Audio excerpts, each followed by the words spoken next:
Hello everyone, this is Tormuse, and today I'm going to be picking up where I left off in Doki Doki Club Meetings, the mod for Doki Doki Literature Club, episode 47 now. Assuming this follows the same pattern as the previous seasons. Thanks, Dream Owens.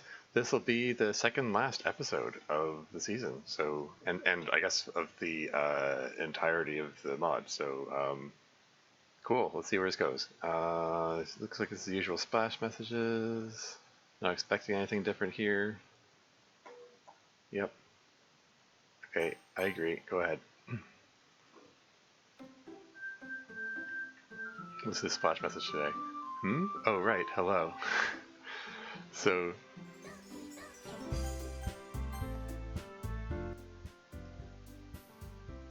I guess the implication is that Monika is still like really out of it. I mean, yeah, that's the whole. Last episode. So I'm just double checking my server, making sure. Okay, make sure the bot picked up the messages. Cool. All right, I think I exit Discord then. Yeah. Okay. Anyway, yeah. So I gotta fill in some time because the because the ad break is about to start, and I want to start after the ad break finishes. Yeah. So last time, Monika had a bit of a Monty meltdown. She wants to try to stretch herself too thin, control too much of her surroundings,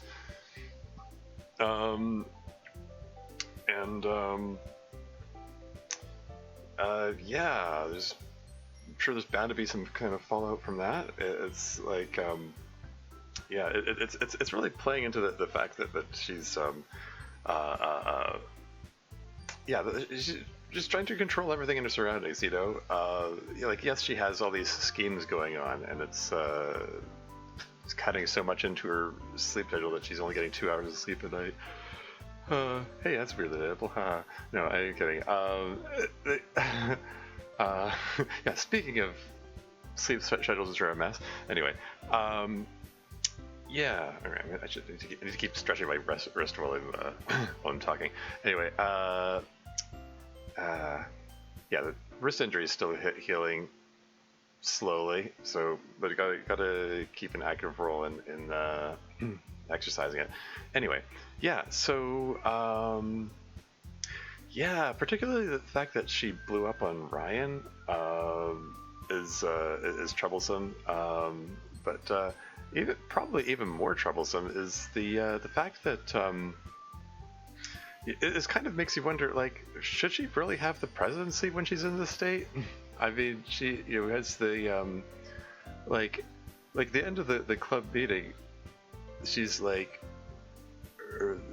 repeatedly like passing out and being unresponsive, just nodding off for the entirety of the meeting through the the emails and Yuri's mod and like, well, her club mates are clearly taking notice. Cool. Welcome to the stream, Dev. Yeah, she's clearly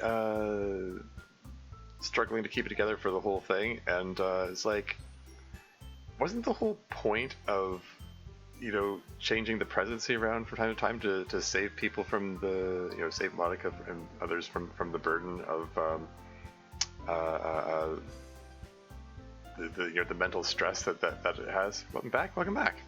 Yeah, I was just talking about like, shouldn't they have transferred the presidency when Monika is such a rough shape? Like, she's already had the presidency 2 weeks in a row, and the whole point was of changing the presidency was around so that it wasn't such a mental strain on her, and she's clearly in a very mentally strained place. It's and especially since they did a weird 2 week in a row thing where MC was president, then Natsuki was president, with no Monika interim, which breaks the pattern established in 3 seasons of this mod. It's just weird that they left Monika as the president for so long after that. And it's because Biggie Waters is here. Welcome to you. How's it going? Too tired to make a switch? Sure. Well, I mean, everyone is taking notice of her tiredness, so, like, I don't know. Seems like a good idea. Presidency has been shifted in a highly unconventional way, perhaps by someone's clever design. I mean,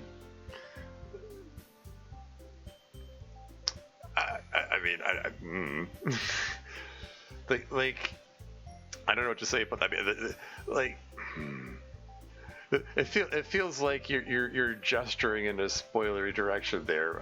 So maybe I should harp on that too much. But I don't know. Well, I mean, I suppose if there's going to be some kind of payoff, Ryan scheming, yeah.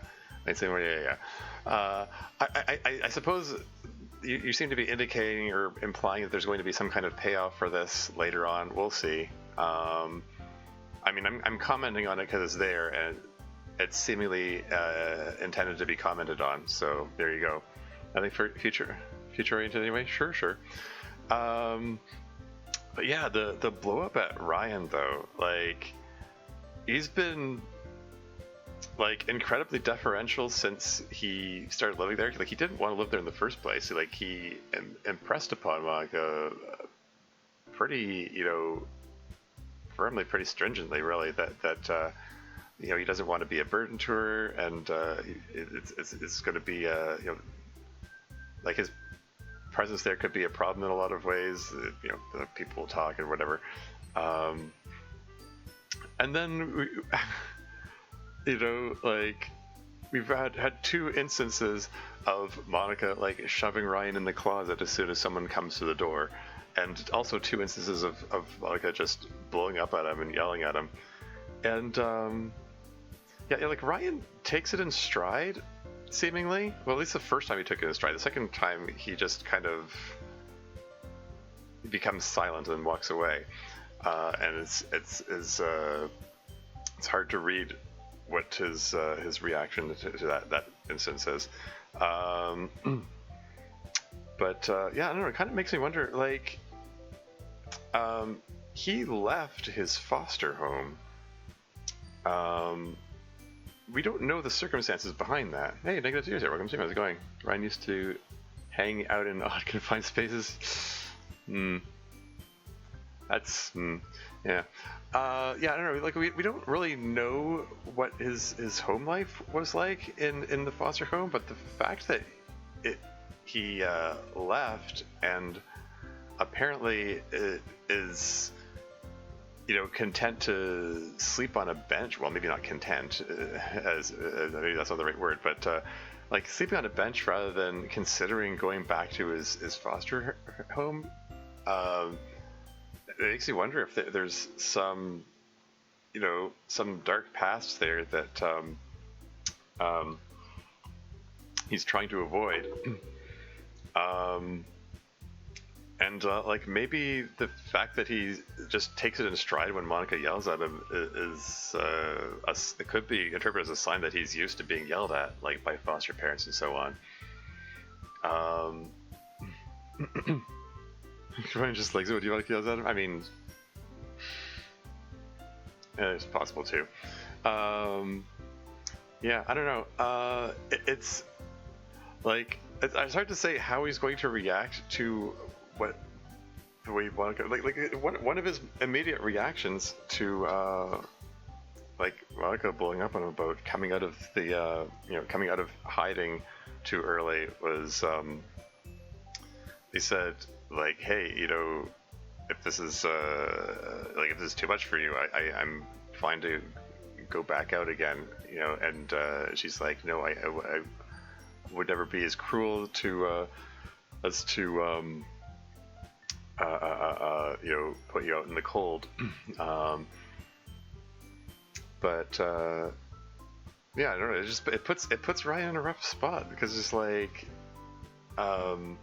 if he stays there, it potentially has to put up with more of Monika yelling at him out of nowhere, or forcing him to hide himself away. And if he leaves, he faces the prospect of, like, making her feel guilty or whatever. Like last episode, I floated the idea. He puts the coffee in the wrong place on purpose. Yeah. Yeah, I feel the idea. Like, I wonder, like, I don't know if this mod would go in such a dark direction that like he would like like contemplate suicide or whatever. But he's kind of in a place where he's like he has no home to return to. Sleeping on a bench, and he's faced with the prospect, like possibly from his perspective, seemingly in a place where he's like from his perspective, what am I trying to say here? Like he's a burden to everyone, no matter where he goes, and like even people he cares about or supposedly care about him are yelling at him. To say nothing of whatever history you might have with foster families. Like, I mean, he could be in a like as much as he tries to put a brave face and smile and be polite and so on. I can easily imagine him being pretty distraught on the inside. That he hasn't been showing it. Yeah, I don't, like I said, I don't know if the mod's going to go in that direction, but it's something I think about, I guess. Monika invites Ryan to live with her. Also, Monika, don't ever be seen or heard. We don't want people to think you're living here. I know, right? I don't exactly. Like, just not only like shoves him in the closet on a second's notice, but like gets mad and yells at him for like really minor offenses. It's just yeah, I don't know. Yeah, mixed messages and stuff. Anyway, let's start this up because it says ad break is finished. So here we go. Let's see what the fallout from last week's episode is. She's a hard nut to crack, sir. She's very careful. Okay, question marks. I don't know who is speaking here. It has finished. Yeah. Well, I mean. Like, I mean, apparently different people have different lengths of ad breaks. I don't actually know what the exact start and end points are. I only know when the display shows that it's finished. Like throws right out a window the next time. There's a knock at the door. Yeah. Twitch ad breaks subjectively are awful. Yeah. Yeah, I never know exactly when they're gonna start. It gives like an approximate, like there's a little pop-up window that says ad break coming up or ad break in progress. Yeah, I don't know the start. I mean, managing the lengths of the ad breaks is going to be difficult because like they try, as far as I know, they try to cater the ad breaks to like the individual ads they show to the location that people are from. So and probably other criteria as well, like who knows what like who knows how the algorithm works, what how it decides what ads should be shown to what people. But inevitably there are going to be different lengths of ad breaks for different people. Garfield. Yeah. Anyway, what's going on here? She's a hard nut to crack, sir. She's very careful. So, someone trying to interrogate someone, or I don't know, some kind of sneaky service. Okay, I'm gonna move on. Well, go about carefully then. Not asking for anything particularly difficult. Yes, sir. Monika's the top priority for me right now. Monika's the top priority for me right now. What is going on here? Somebody investigating Monika for some reason? Yes, right to Abu Dhabi. Normal reference. I mean, Garfield's trying to send Nurgle to Abu Dhabi in the original comic. I was investigating Monika's office break-in, sure. Men in Blacks have finally caught on. I get SCP'd? Yeah. Anyway, moving on. Top priority right now. What was that?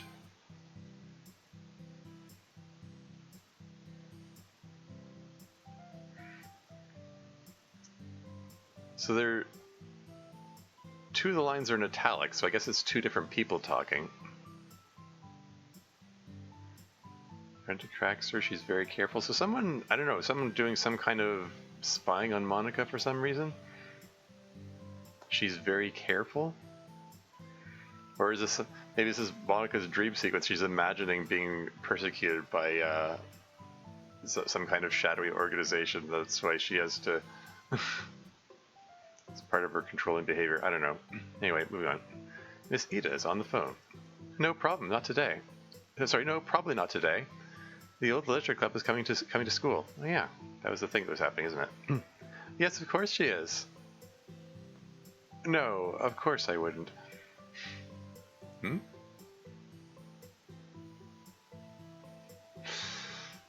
Yeah, sir, I'm still puzzling over this. What is going on?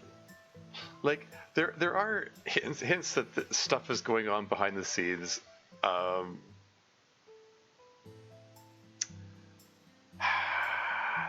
Like, yes, Monika has some schemes going on. Natsuki has like the more obvious scheme of trying to set Monika up with Ryan, but there's subtext that she's got other things going on as well. The fact that Miss Ida came in and like inserted herself and was having some additional conversations with other people suggests that she's got something going on or has some part in it too. I don't know. We don't have enough information to put it together. But anyway, moving on. No, of course I wouldn't. Well, it's enrichment, I guess I'd say.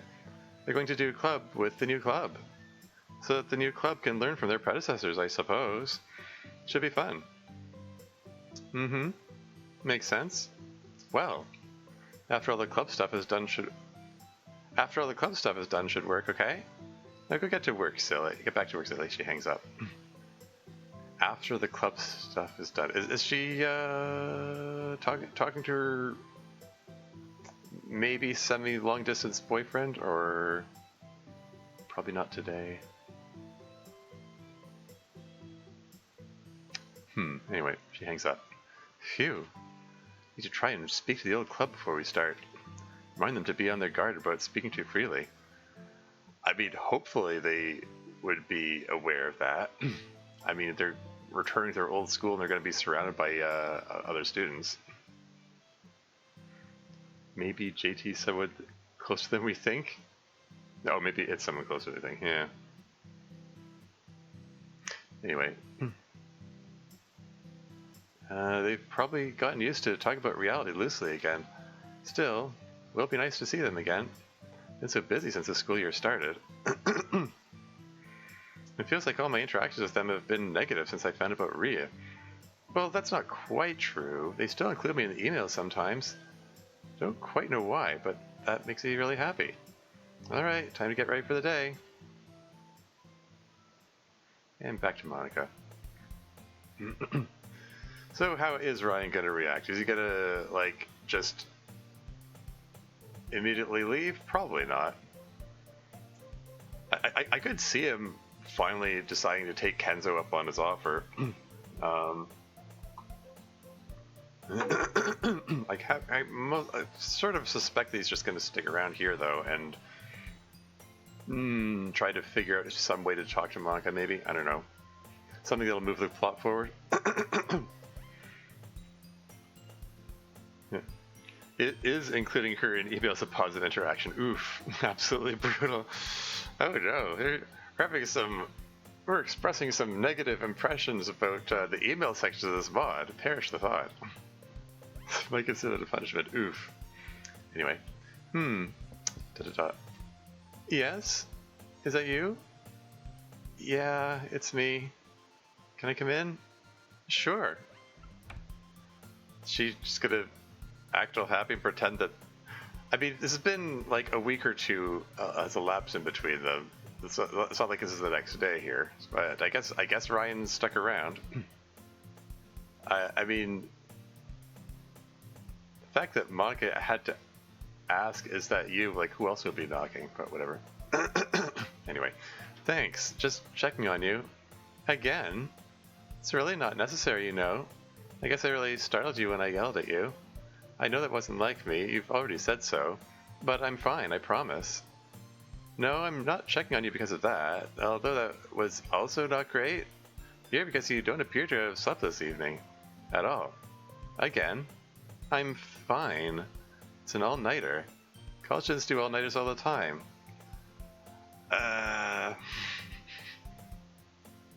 Natsuki cackling. The seat of the emailer wants you to rate how much you want each of these 60 waifus you've never heard of.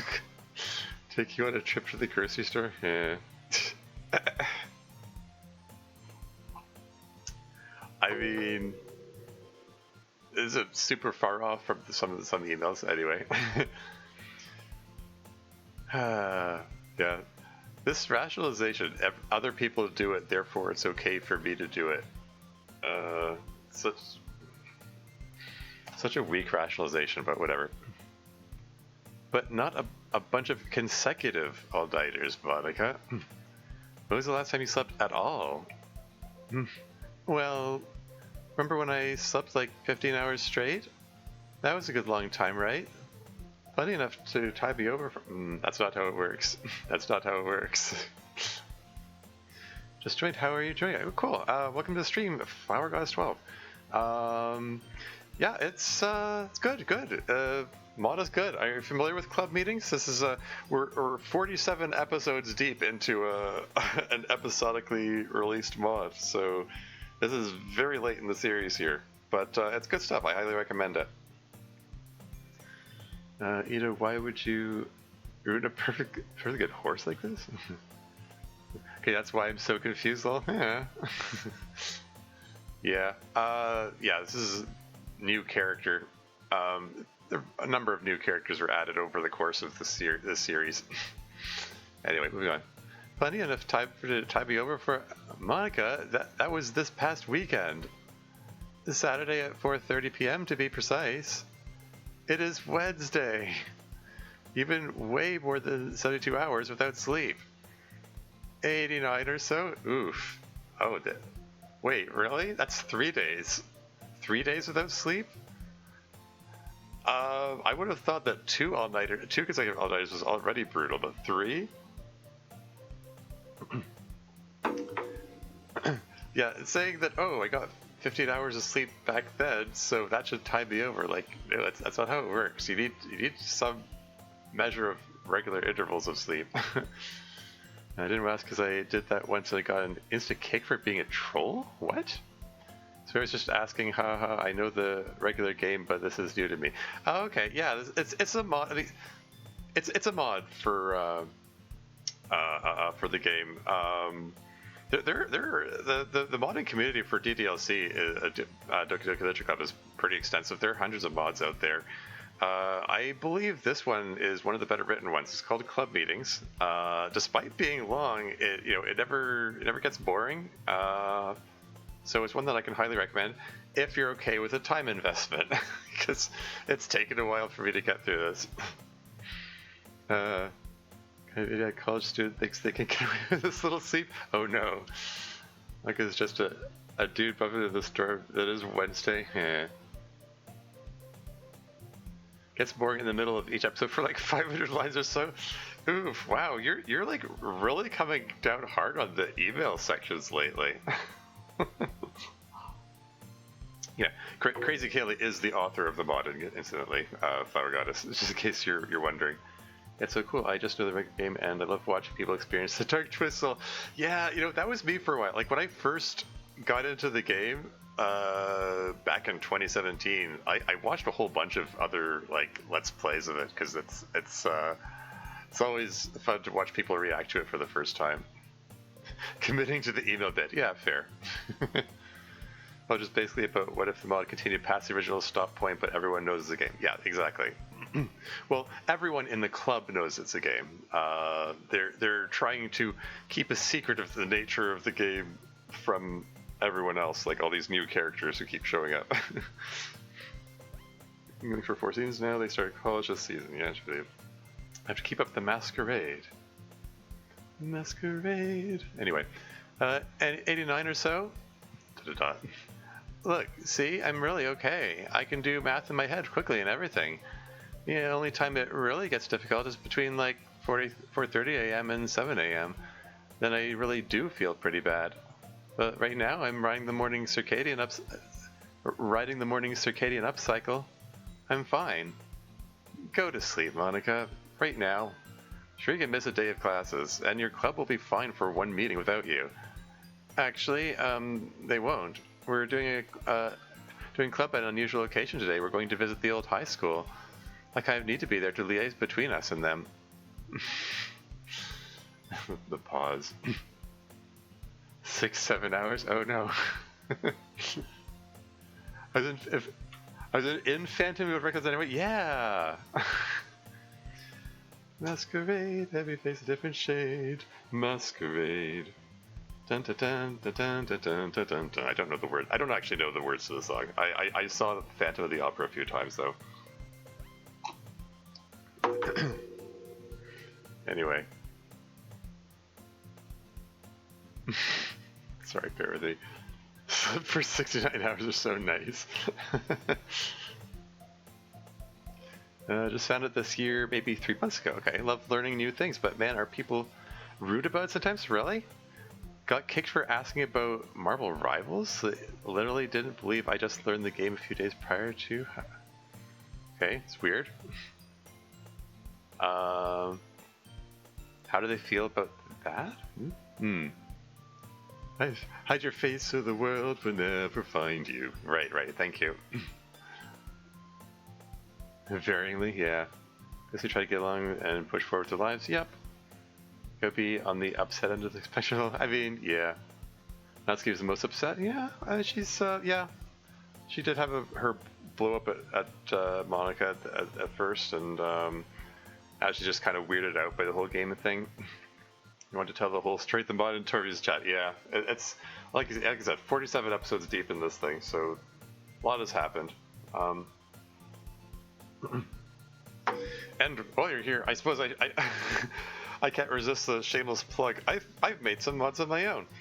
I've actually made 9 mods for DDLC, if you can believe it. So, yeah, look up anything by Tormuse. I'm biased, but I think I made some good stuff. Been processing these feelings for 4 seasons now. True, yeah.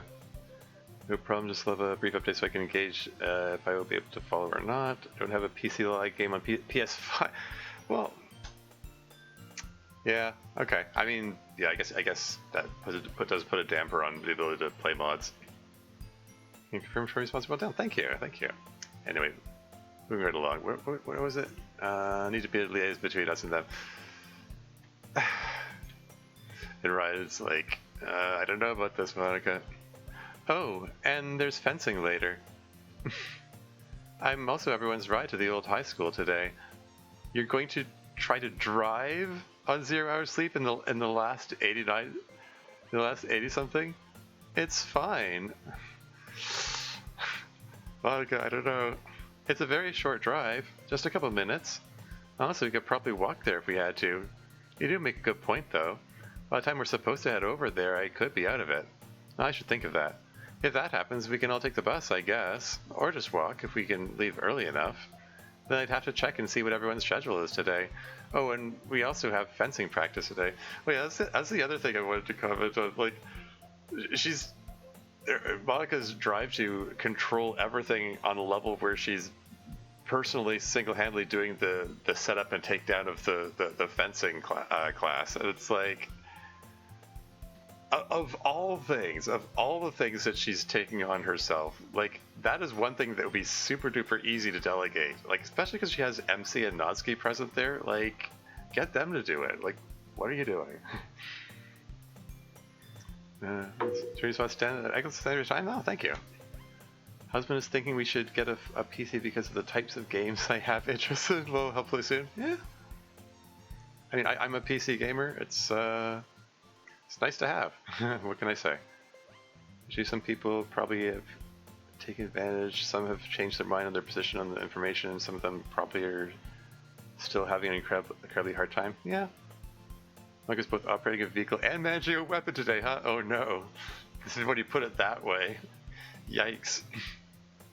Anyway, We have fencing practice today. We might not be able to...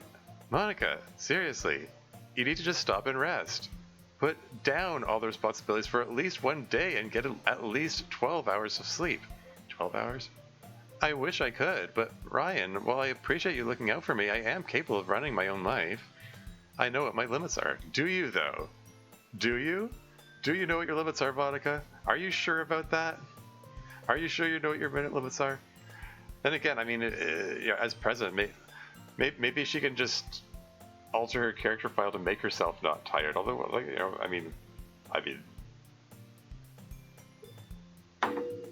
although if she was capable of that, or willing to do that, maybe she would have done that already. Probably.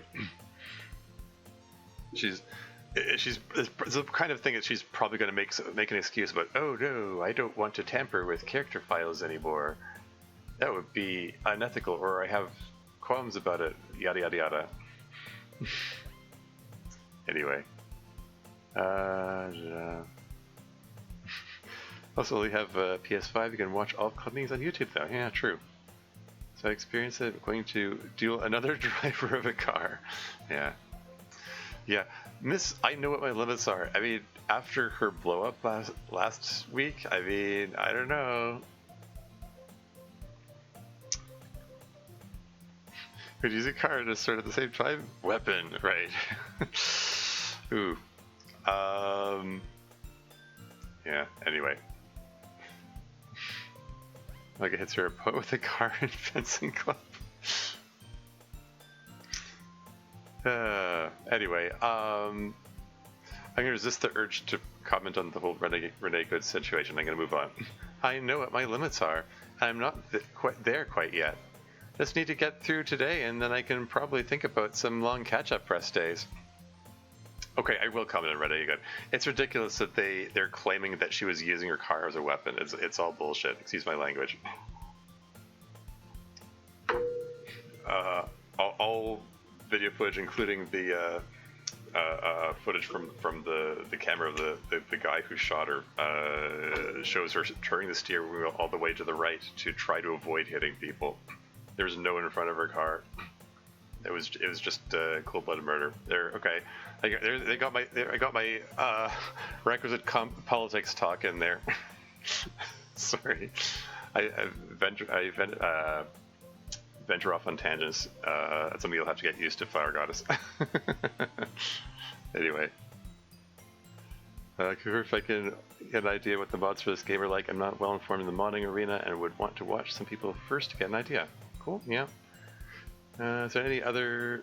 Tangents are lovely, sure. Is there any other horror games that I should be looking into a little more? Let me know. Silent Hill 2? Yeah, I hear good things about Silent Hill 2. I haven't played it, but yeah, I think it's a good recommendation. Yeah, I can be opinionated about politics and stuff, so it just comes up from time to time. But yeah, yeah, regarding what was I gonna say?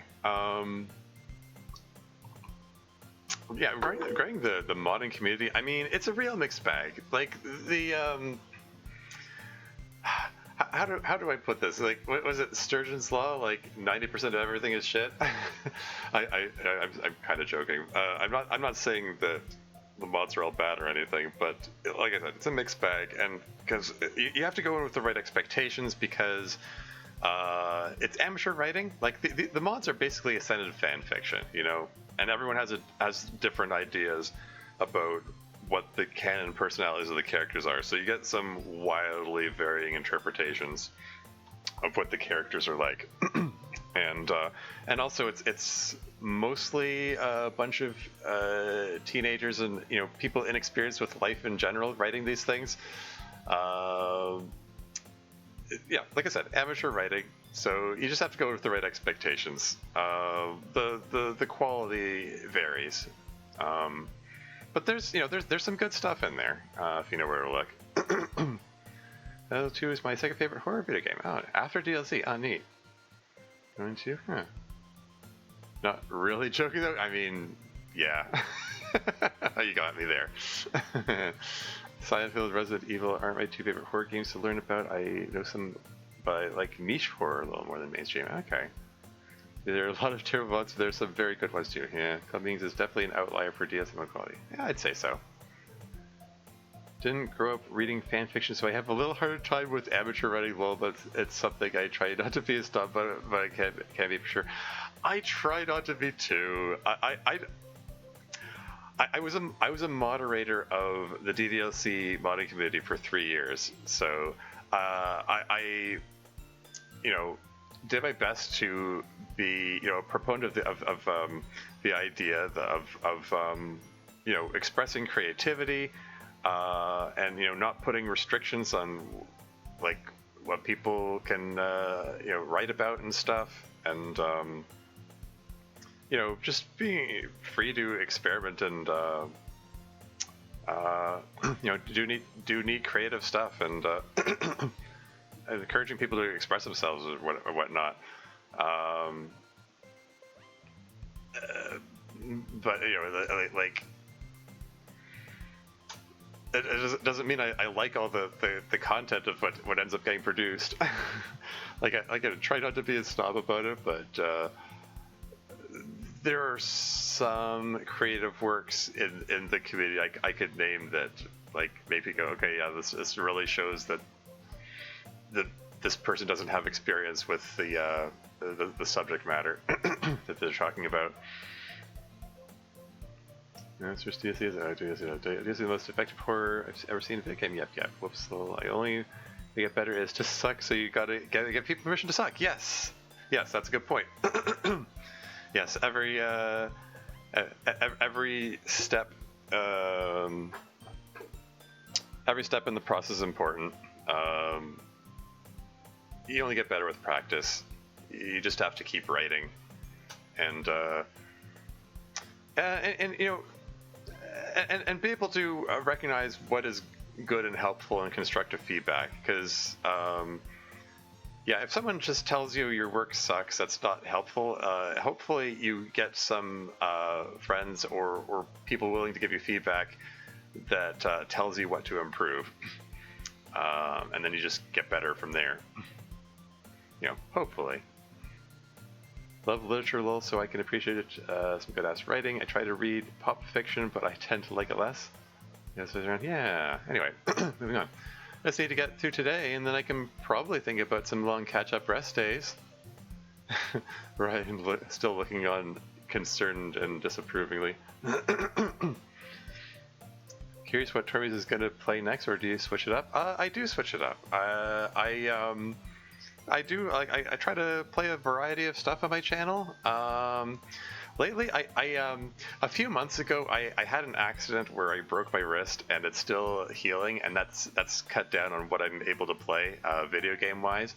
Lately, I've been playing Darkest Dungeon because it's a turn-based game which I can play with one hand. Darkest Dungeoning, yeah. Once I'm finished with my Darkest Dungeon run, I'm planning to go to The Long Dark, which is a survival crafting game that takes place in the post-apocalyptic permanent winter of the Canadian North.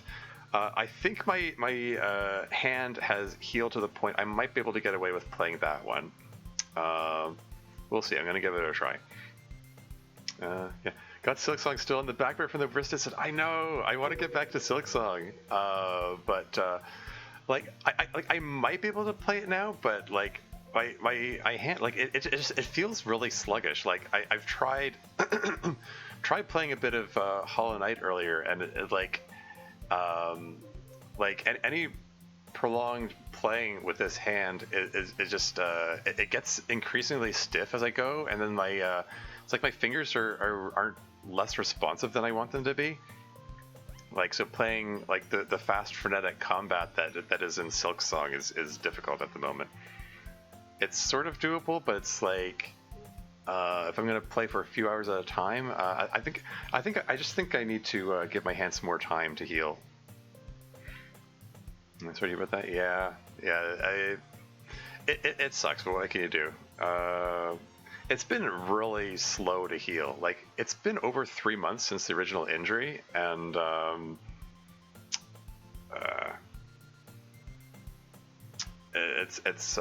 yeah, I would have thought it'd be better by now, but it's still a struggle. I mean, it's better than it was. Like, it came out of the cast like a month and a half ago, I guess. And yeah, when it was immediately out of the cast, it was like, everything hurts. Why does it still hurt? It just came out of the cast, and this was the amount of range of motion I had. Like, and even doing this hurt, because apparently I have an uncommon condition called complex regional pain syndrome, which is like it's like fracture healing on hard mode. You know, it makes the recovery that much slower, and it's extra stiff and painful, more so than normal. So that kind of sucks. But anyway,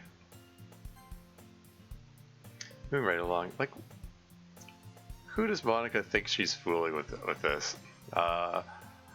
Ryan's here, kind of like, why are you trying to convince me?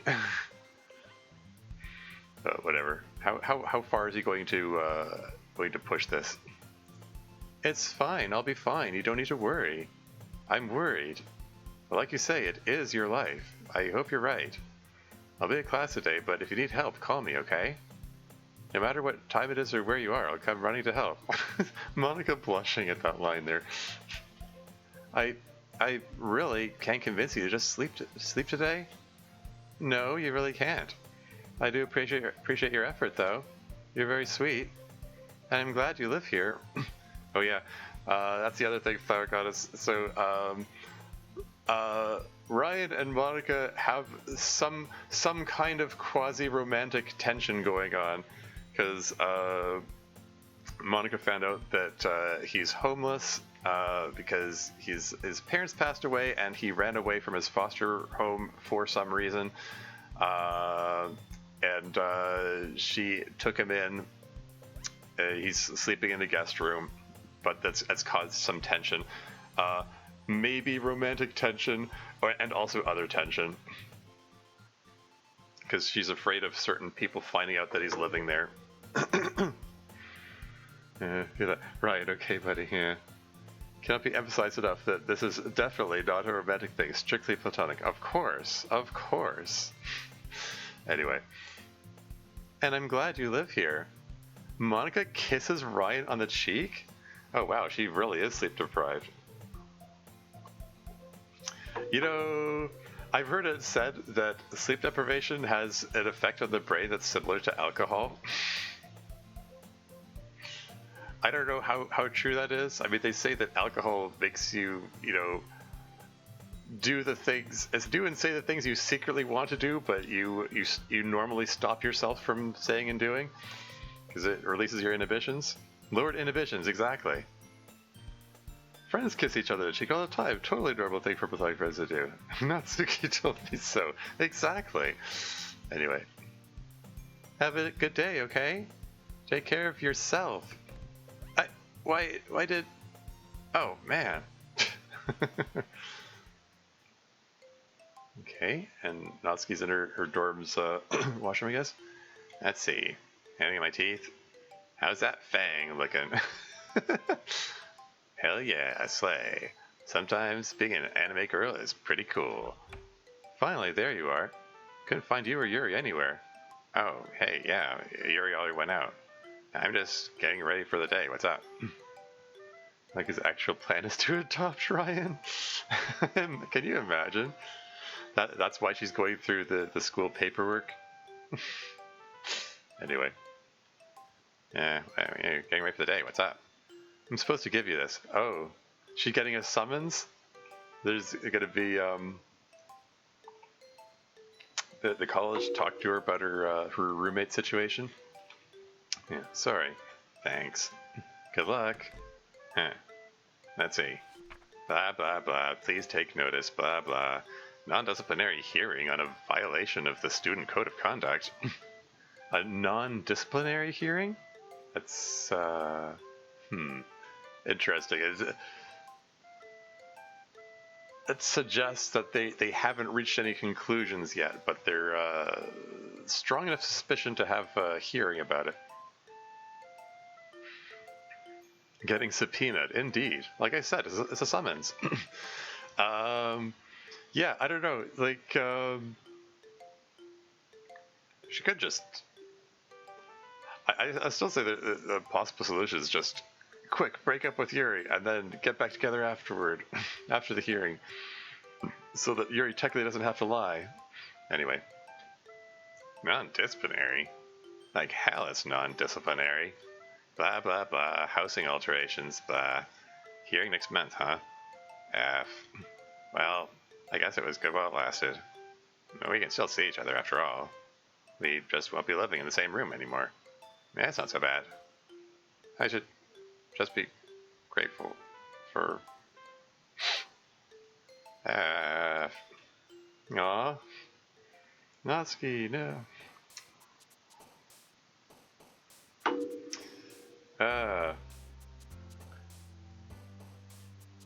Yeah, yeah, Flower Gods, if you're still there, I should probably mention that, Natsuki and Yuri are in a romantic relationship at this point in the story. That's a bit of a spoiler, I suppose. But, you know, late game stuff. So, like, two roommates have never fallen for each other before. I know, right? It's like, again, like I said, like, how could they police that? How could they possibly police that? Yeah, but whatever. That's just about all our time for now. How am I doing, Doc? Again, there's not really doing well or poorly at therapy. The problems of your life and mine will always be there. This is just about you learning how to grapple with them better. And see them better.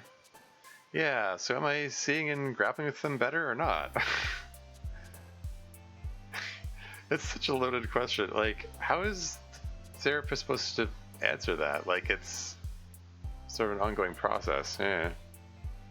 Sorry, Abby, next on the administration's list. Yeah. Gonna have a legal procedural minigame in the episode where that happens. Anyway. Yes, I suppose you are. But the real test of whether the therapy is working for you is about how you feel. So how do you feel? Pretty good.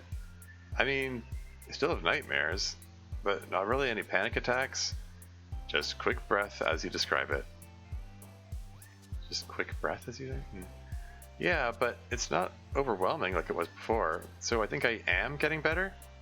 Again, I'd urge you that you don't have to put pressure on yourself to get better here. You just have to deepen your understanding of yourself, and that is something you have done. Focus on that, and the rest will follow. Thanks, Doc. My pleasure. And see, now I'd win. Yeah. Very shortly after. Can't wait to go back to the old high school later. That's going to be so fun, huh? Yeah, it's going to be interesting to see people's reactions to going back there. I mean, yeah, interesting that FC's immediate reaction is that it's going to be fun. I can imagine having a weird mixture of nostalgic reactions. Anyway, I wonder if... Hey, MC, wait up, man. Oh, hey, Kenzo. Good to see you. What's up? Do you have a minute? Sure. What's up? The weirdest thing just happened to me, bro. Uh-oh. Time skip? Oh, flashback. Kenzo internal narration now? Yeah, like I said, I wouldn't put it past Ryan to go decide to crash at Kenzo's place to avoid Monika, but what could this be about here? So there I was, right? Just walking to the library, and then suddenly, hey you, but me? Yeah, you. You want a date? What? But why? But why? Such an it's an odd reaction to someone asking someone out, but and it's also odd for Kagami to ask in the first place. So anyway, I don't even know you. I don't know. You're cute. You look like you have your shit at least moderately together, and you look like you could be in a stable relationship. Good enough for me. but I don't know you. Yeah, so what? Would you like to? Look, this has to be a prank or something. Can you maybe go play on some other guy? Kind of busy right now. This is a lot harder than I thought it would be. So yeah, then I thought, oh man, isn't that MC's sister? Uh-huh. It was really weird. Something weird is definitely going on. Imagine a girl... Imagine a girl finding me attractive. Wait, really? Is that how Kenzo feels about himself? That's kind of sad. I mean, like, I've sort of been the long-standing belief that everyone is beautiful, and different people are attracted to different people. That's probably pretty normal state of the world. And very generally, people are doing themselves a disservice if they assume that they're unattractive, or assume that no one could find them attractive. But yeah, like this is interesting because like since Kenzo's first appearance in season 1, like there's been nothing. Anytime anyone comments on Kenzo, it's about how cute he is or whatever. So yeah, like I said, he's doing himself a disservice there. Like why would he have a low opinion of himself in that regard? I wonder. Some insecurity going on there. Anyway, I honestly can't tell if that's a bit or not. No, Kenzo, I actually kind of find it hard to believe that women don't hit on you all the time. They don't, dude. Other than, I guess, Sayuri, but that doesn't count. And then one time after that, Suya from the high school tried to, well, that doesn't really count either. Oh, is that how this is? He's just saying, oh, all the times people hit on me didn't count. And, I mean, I guess Ayami and Kagami also don't count. Male loneliness epidemic here. And so, why are all these girls always trying to trick me into thinking I'm hot? Yeah. I guess we're leading into the himbo role thing, but anyway, that doesn't really count either. Oh yeah, and a little while ago, Ayami kind of propositioned me. I had no idea why though. And today, with your sis Kenzo, you're easily the most attractive guy I know. All those women were kidding on you because they genuinely find you attractive. Even Sayuri? I guess with Sayuri it was a little more complicated than that, but she definitely found you attractive. So, you think girls like me? Seriously? It's really obvious that they like you, dude. Why not take any of them up on it? Though, maybe not my sister, for your sake. Well, I felt kind of weird about love, and most girls, after the whole thing with Sayuri. Yeah, that makes sense. I'm sorry but the really big reason is that I have a crush on, another girl. Okay, another girl. for a fleeting second there, I was wondering if he was going to say that he had a crush on a guy. It's like, why are all these girls hitting on me?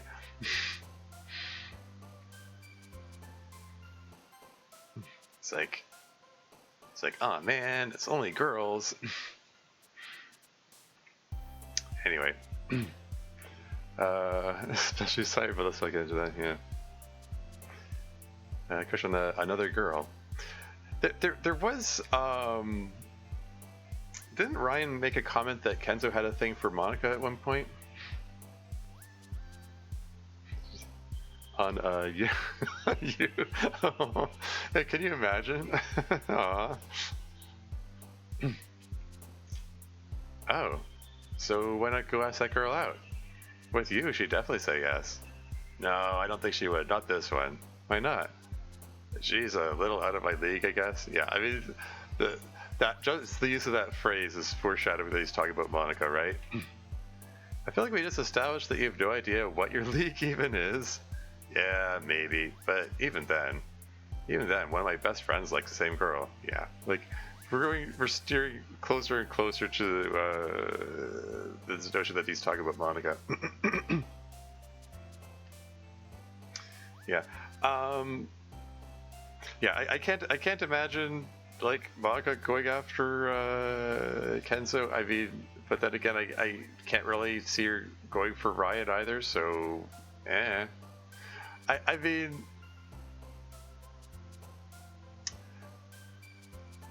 yeah, like just considering all that we know about Monika, I just have a hard time. I don't know who really knows what club meetings Monika wants. I mean, again, unfathomable motivations and all her machinations or machinations, all going on and so on. Like, I mean, she claims to love the player even when, like, she keeps getting all these emails that are just paragraphs of gushing about her. So it's like, hey, maybe that's what she wants in a partner. What do I know? Who knoweth the mind of Monika? Yeah, her Mackies, bro. Yes, her machinations. Anyway, yeah, even then, one of my best friends is like the same girl, and I don't really want to. Yeah, that makes a lot of sense. Did MC's mouth was closed when he said yeah? It feels unintentional. I'm gonna make a note of that. I'm gonna open up my notes here.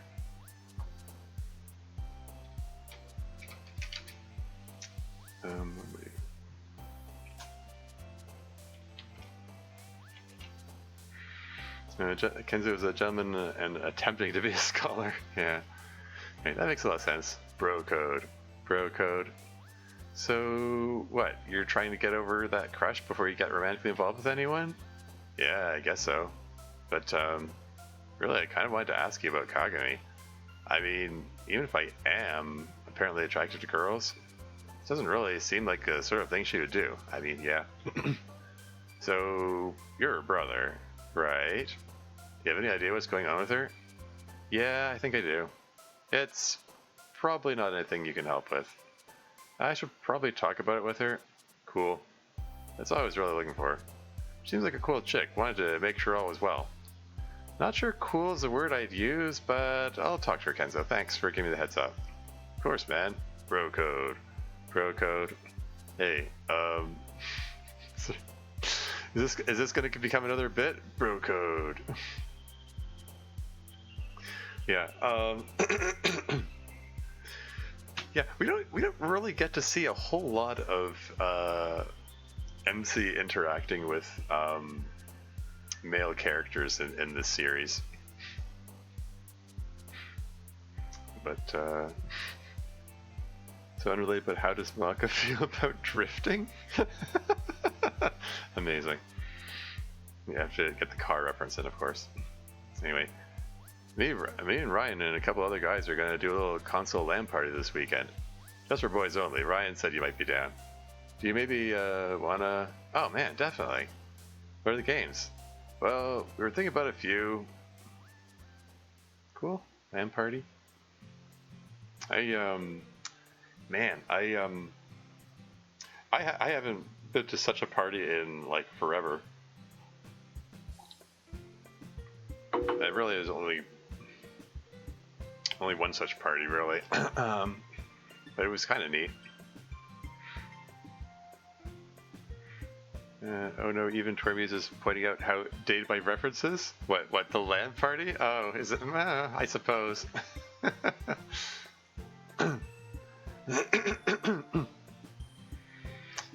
don't know. I mean, I just don't get invited to parties generally, or go to parties, particularly. I mean, especially since like the pandemic and all. But going old school, yeah. Anyway, yeah, we're just gonna. It looks like we're following up on each of the NPCs one by one. I mean the non-members of the main cast. All the young CM players are like, Dev, you aren't old for even saying the words console LAN. Yeah. Anyway, moving on. Alright, looking good. Before class, I need to do that student government petition and stop by the newspaper offices.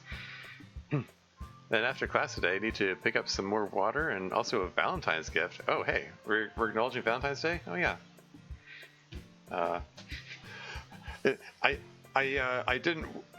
I wore this red shirt because I figured, you know, it's the day after Valentine's Day. I guess, I mean, okay, it's past midnight here, so now it's 2 days after. But I don't really normally do anything for Valentine's. I don't know. Like holidays like that are just kind of weird to me, I guess. I mean, being single is part of it. I do recall like my first girlfriend getting really miffed that I didn't do anything special that day aside from like give her a card. Different people, it's a big deal, I guess. But I think the last game I played with multiple consoles in a LAN kind of way was Mass Effect 3's multiplayer. ME3 had such good horde mode? While memories, everyone has different expectations of us? Yeah. Yeah, anyway.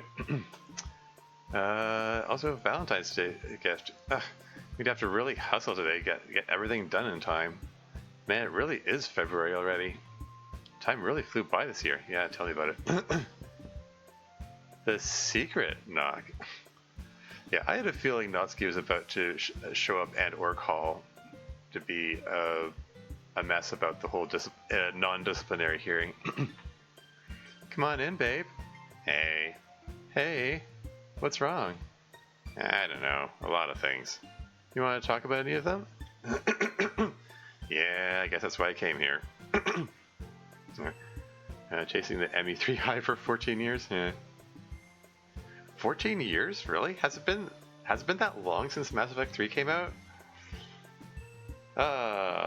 Stuff like that makes me feel... I've never played anything from the Mass Effect franchise, but I don't know, I guess I still think of Mass Effect 3 as being a relatively recent game. 14 years? Really? I don't know. Mass Effect is probably something I ought to pick up at some point. You know, they're a pretty beloved bunch of games. Also, there's an ad break coming up in 4 minutes 15 seconds. FYI, I'll pause when that comes on. Anyway, yeah, guess that's why I came here. 2012, man.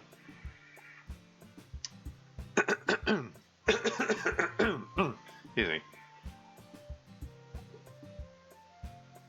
All I know about Mass Effect 3 is that there was a bit of a kerfuffle around the fact that people were disappointed by the ending. Apparently, the ending was really unsatisfying. And I think someone like made mods to improve the ending or somehow or something. I don't know. Anyway, moving on. Yeah, guess that's why I came here. But are you free? Can wait if you're busy. You know I always have time for you, babe. What's on your mind? Where to even start? Let's go find out about me and Yuri. Having some kind of hearing where they're going to separate us. Oh, that sucks a lot. I shouldn't complain. It's not like you get to live together with your partner. Plus, I got a few months living with her. I really shouldn't complain. Bumming you out pretty bad though, huh?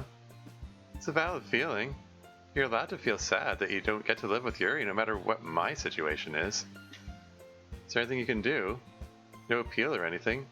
No, just that hearing. I don't think they hold things up on your say-so. And I can't tell mom or dad, so this might be it. Guess I just gotta work on accepting it. It's hard though. Yeah.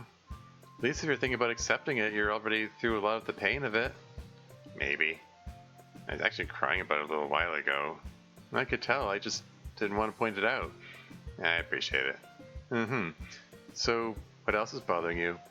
It's February. And school is going to be done for the year soon. And you're graduating. I was just being sad about that myself. Samesies. Well, babe, it's not like there's a ton we can do about that at least. It's just like with your other problem, it's not like that's the end of the road for us or anything. You'll always be my little sister. We've already been apart long enough. I'll make sure we'll never be apart that long again as long as we live, okay? Promise. Promise. Good. Alright. Thanks for talking to me. Excuse me. Oh dear, the throat's getting a little rough again. What else is new? Ad break in 1 minute 37 seconds. It's coming up. I do feel a little better now. It still sucks about you and Yuri, though. Wish there was something I could do. Yeah. Well, maybe I'll think of something. But no ideas spring to mind. I'm sure you'll think of some idea. Now, whether it's a good idea, who knows? Getting to class now? Nah. I'm actually done with class for the day. Gotta meet up with the literature club pretty soon. We're driving over to the old high school to do club there. Salvation mod for flashbacks.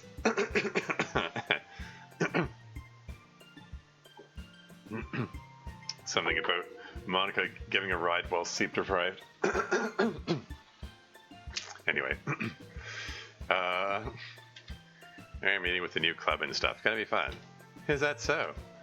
Well, do me a favor while you're there, would you? Sure, what is it? What was the static there? Oh, we got another flashback?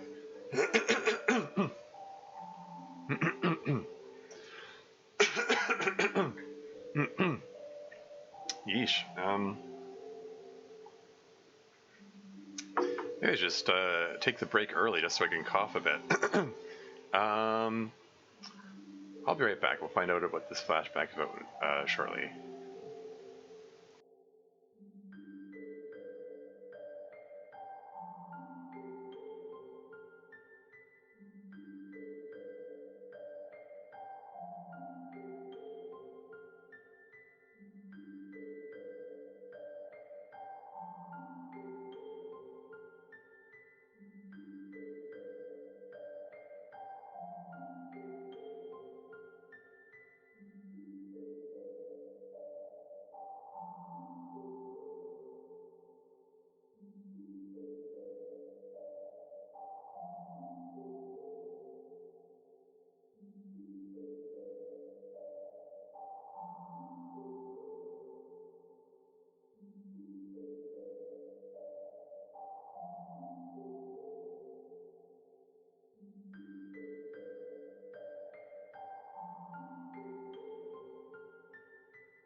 And back again. We got a flashback to Fuyuki talking to Miss Ida.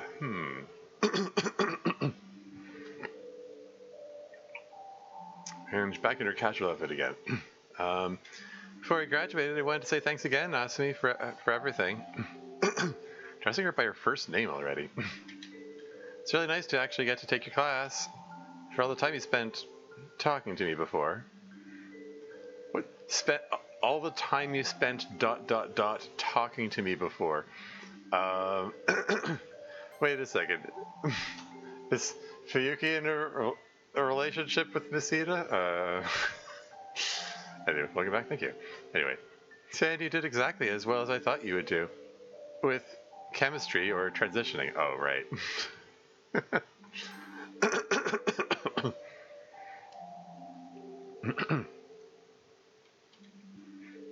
With chemistry, of course, though you've certainly done remarkably with both. It's been, what, 3 years since you started transitioning? 3.5? I remember what it was like when you were still starting out on this path during your freshman year. You were sad quite a bit, and insecure, and worried about what would happen. But look at you now, all grown up. Way more girl-presenting, you mean? Is there a difference in your case? You become the version of yourself you envisioned. Man, oh man.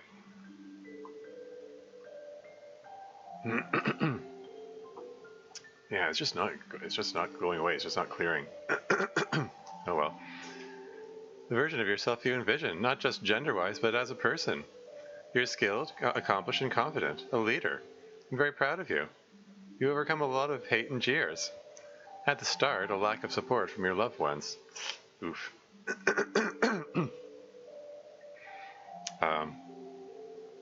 From her parents, presumably from her father. I have to assume that there's a reason that she went to live with her mom when they split up. So you just said trans rights, exactly.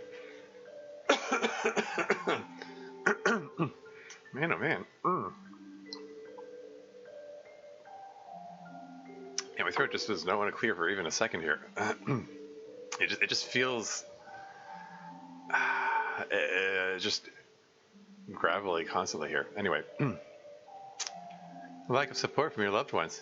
Yeah, but I had you. You're the first person who really encouraged me to go for it. And you kept your promise and never told anyone ever. I just do what any good teacher would do. Well, either that's not true or good teachers are super rare. Fortunately, my family came around. Or at least it sounds like your sister did. Dad'll get there. He's a lot better now. Hey, so, speaking of my sister... Oh, yes, she goes to this school now, right? She goes to this school now. Okay, gives the timeline for this flashback.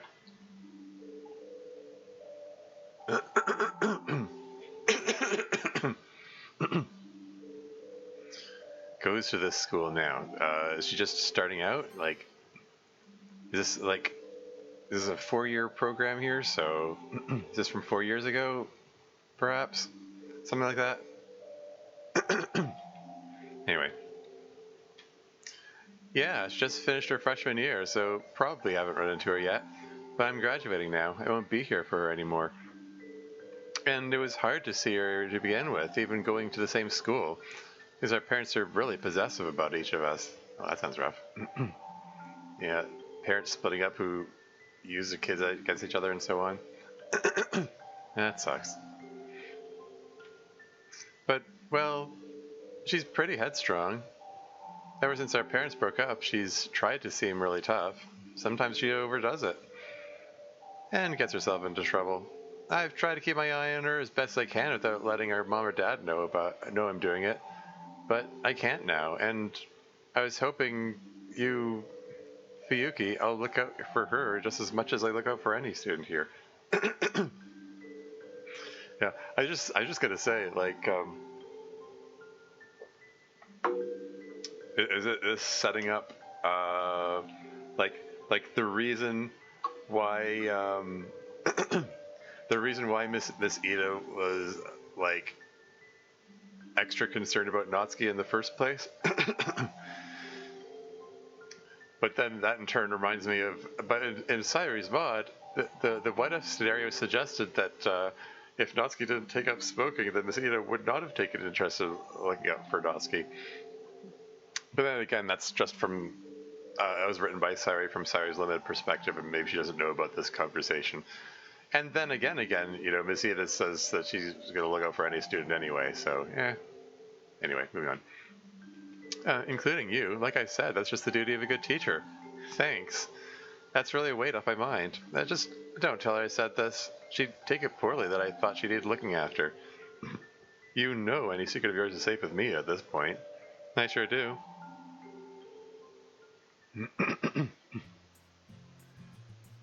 Tell Miss Ida I said hi, and thanks. Sorry, I'm just curious.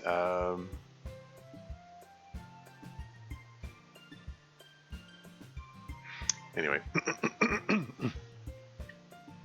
I said hi and thanks. Wait, what did you have to thank her for?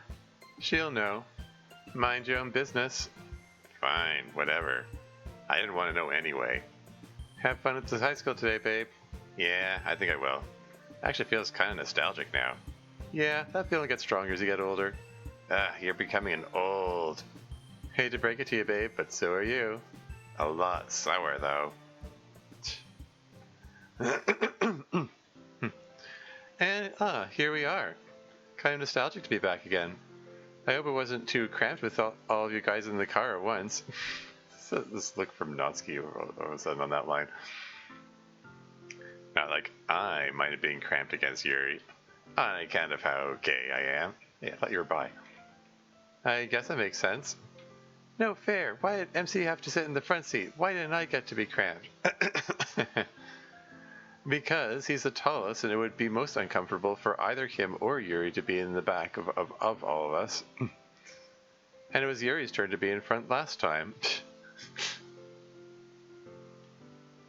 They really did just cram everyone into that car, eh? 2 in the front, 3 in the back? Presumably. I guess. Really, it's nice to be back here. Although it kind of feels like we don't belong here now. Yeah. So, MC and Natsuki seemingly looking forward to it. Sayori feeling like she doesn't belong. I was kind of wondering where people fall in that scale of how happy are we to be back here again.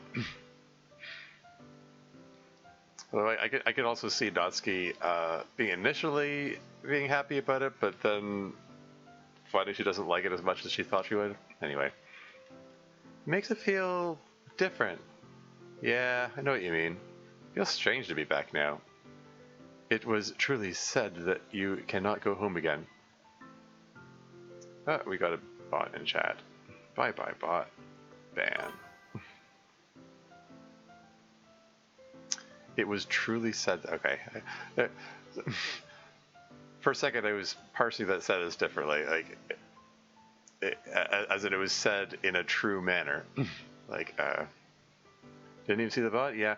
One of them stealth bans? Yeah. Like, a lot of the times, when it has one of those bots say, viewers, click here, get more viewers, yada, yada, yada. Those kind of bots, they get flagged as likely ban evader and restricted, and then I can see it, but you can't. Curiously, though, the chat overlay still picks it up, and it shows up on in the chat thing up here. Anyway, moving on. It was truly said, you cannot go home again, for even if home does not change, you change. Is Yuri in front there? I guess so. And we have all changed. The strange feeling of the school reflects only our changing minds back at us. Exactly what I was going to say, babe. In those exact words, even. Well, whatever our sentiments about it, we're here. Let's remember that we are Ria and Miss Ida's invited guests, so we certainly do belong here, even if not as students. Excuse me. Welcome. Wow, sorry. Throat is still messed up. Welcome to the stream, tiny little cupcake. Who's your favorite Doki girl? I mean, my favorite character is Yuri, but I've learned to appreciate all of them. But yeah, welcome in any case. First time chatter I see. Monika? Yeah. Monika does seem to be a popular favorite. But yeah, Yuri is the character that I identify with most. So that's the whole reason I wrote Doki Doki Storm. Yeah, I don't know, just the whole thing about being an introvert and being prone to flights of fantasy and yeah, having a rich inner world that doesn't necessarily get put on public display. Like, that's okay, cool. Kind of changes depending on the day, honestly. Yeah. Yeah, there's stuff to like about all the characters, you know? I've learned to appreciate them all. Anyway, moving on. So we certainly do belong here, even if not as students. Let's head out. We all remember where our room is, right? Wow, I can't... Every line is a struggle. Why the heck? Okay, like, I know I complain about this every week, but... I mean, part of it is like trying to do the voices, but it's like even more of a struggle than usual today for some reason. And I keep drinking water, and it's not helping. Identify most closely with Monika. You identify with Yuri the most yourself. Yeah. I feel like I've walked there in my sleep at this point. Okay, well, speaking of walking in your sleep. Okay, well, a student comes running up to the group. Himmery? Oh, we're having another For the Longest Time crossover, I guess. Sorry, I got caught up. I'm here to welcome you guys and bring you to the club. Himmery, you're in the literature club. Yes, Monika, and before you ask, yes, I'm still in debate club. I don't have to choose. No one said you did. What made you want to join? I don't know, it seemed like fun. And Ria's a good friend. She sure is. Come on, Himmery, show us where to go. So you guys don't know perfectly well where to go. Still, it's very kind of you to show us. What's Monika hanging back for? She's going to talk to the audience? Are you coming, Monika? I'll be right behind you. Just give me a moment. Okay. Hi, Tormuse. Sorry to delay you. Just wanted to catch up briefly. That was Himmery. She and I have a little bit of, well, you might call it a history. But for the longest time history? Yeah, anyway. But that's all in the past now, it seems. Honestly, I'm kind of glad I made it to this school without feeling drowsy. It has definitely been a while since I slept. I'm starting to feel a little icky again, but I think I can power through club. But anyway, yeah. Busy day today, huh? Uh-oh. I guess... Should I save? Is it going to be one of these? You should know better. What do you mean you should know better? As if I'm not trying to get the little Easter eggs here. Anyway, good job kissing Ryan. Amazing. Or interesting that you kissed Ryan. Or why would you kiss Ryan like that? These are my options, huh? Next one should just say that the content you crave. Yeah.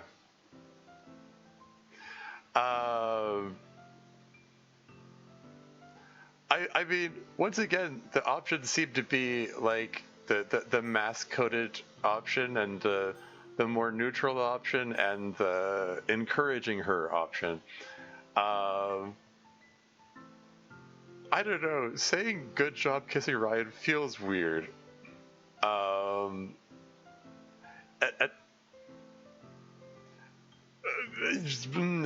Particularly for where they are in their, relationship, if you can call it that. Like the fact that she just had a blow up at him last week, and it's not clear if that was like resolved satisfactorily, and and she's still, insisting that there's, like nothing romantic going on there, and like she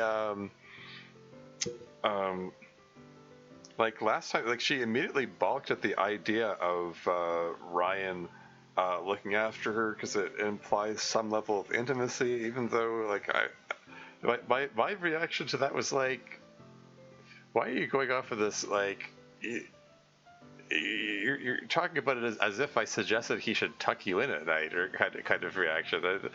Would like, I mean, like, yes, the conversation evolved. She went from talking about the possibility of skipping club to the possibility of getting help setting up takedown fencing club, and cutting back on studies, and all the things that she could cut back on to so that she isn't so stressed out and sleep deprived. And then when I picked the option, well, you could ask Ryan to help you out.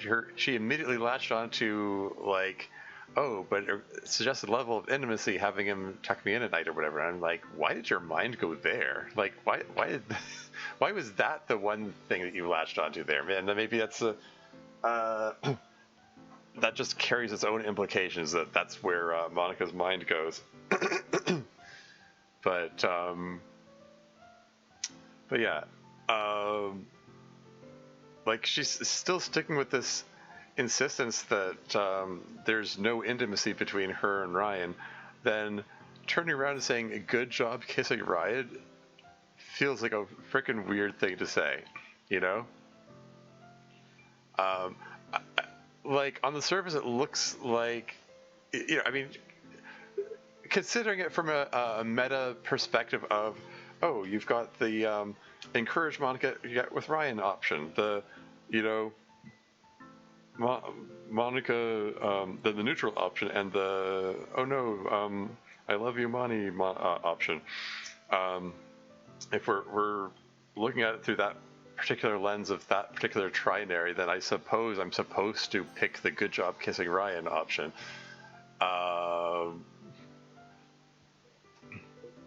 I don't know. It just feels weirdly intrusive, I guess. I don't know how else to put it. To pick an option, I kind of want to pick the more neutral option. Interesting that you kissed him. Like, my feelings about it are more nuanced than this. Yeah, I mean, yes. We need that fourth option there. I need now I need to make a mod which has limited options like this, and like every single choice in the game has like a fourth option at the bottom which says I want to answer, but my opinion is more nuanced than this. Anyway. But yeah, I'm leaning towards the neutral, interesting that you kissed Ryan option. Because this option just feels weird, and it just feels like it's something that's going to make her uncomfortable. Like, if her goal is to try to, impress upon them, to encourage them to get together or whatever, then, like, this seems like the kind of reaction, this is going to get an immediate reflexive denial from her,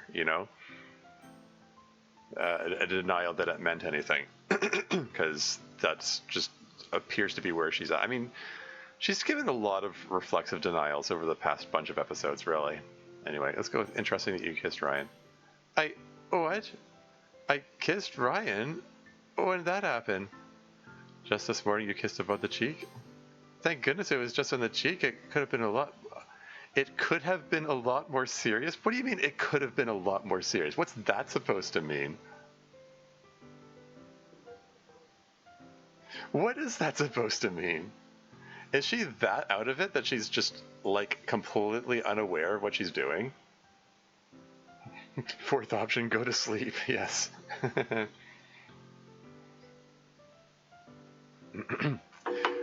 What do you mean it could have been a lot more serious? Like... What kind of... what... I get, like, what level of lack of awareness of her own actions in any given moment can she have that she isn't even aware of like where she kissed him, you know?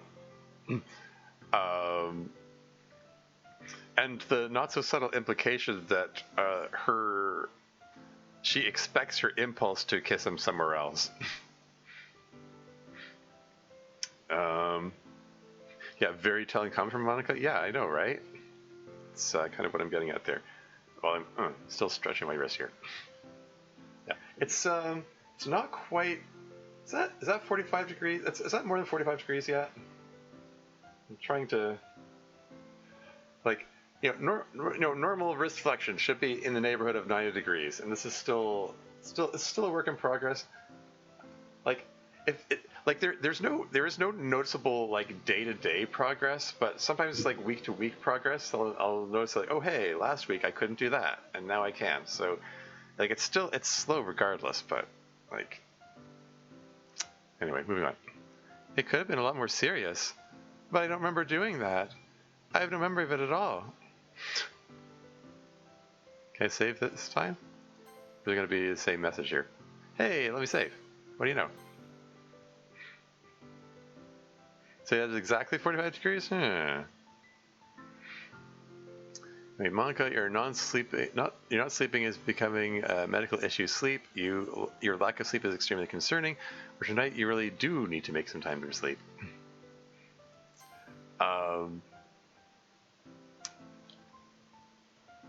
Man, like how far gone do you have to be? Like, is she really that truly running on autopilot that she's like, I mean, like her actual normal impulse is to just smile and say everything's fine, there's nothing to worry about.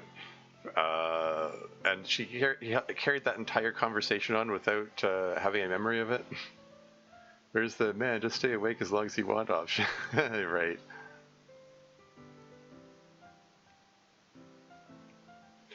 Yeah. Yeah. All three of these options are saying you need sleep.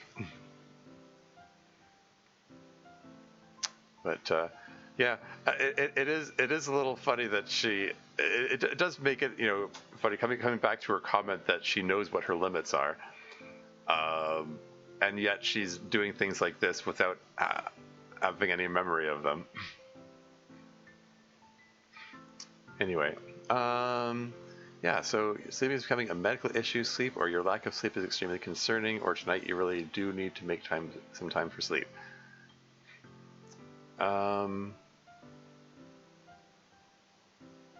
Yeah, we also we got a bit of foreshadowing from Miss Ida at the beginning of this, that like she said that oh hey, we need to I need to remind them that they can't talk freely about like the game in super reality and all that, and I'm kind of looking at that and going, well, duh. I think by now they're pretty. They know pretty well not to talk about game stuff when other people are around. Like, they know what environment they're coming into. You think they'd be used to it by now, but again, in this context, if Monika's just apparently completely running on autopilot and not aware of anything she's saying or doing, it does come across now as foreshadowing that she is going to let slip something while during the club session. And really, what was that extra bit of dialogue in the black screen at the beginning? Tough nut to crack and all that. Still very strange. Maybe it's part of Natsuki's op, I don't know. Anyway, yeah,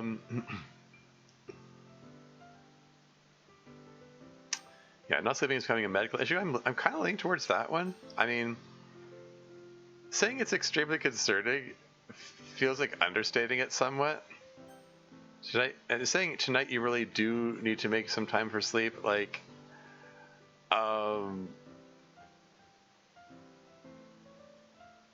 that's already like this comment is already conceding the point that she's probably still going to she's going to fully do both clubs and all her other machinations before try to sleep at like she's like you know what I mean, like this option feels like it's conceding that she's gonna do whatever and not get the sleep anyway regardless, which probably a valid point. But I do feel like stating that it's a medical issue is probably the most accurate one. I mean, if it's like 3 consecutive all-nighters, is like, nobody should be doing that. That's something they do to they do that to some people to torture them.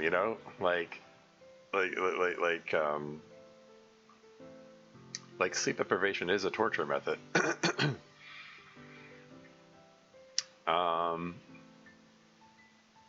Anyway, becoming a medical issue. Okay, let's go with that. It's see again, reflexive denial that there's any issue. So she's like, it doesn't matter which option I pick. She's just gonna brush it off anyway, whether I enable it or not.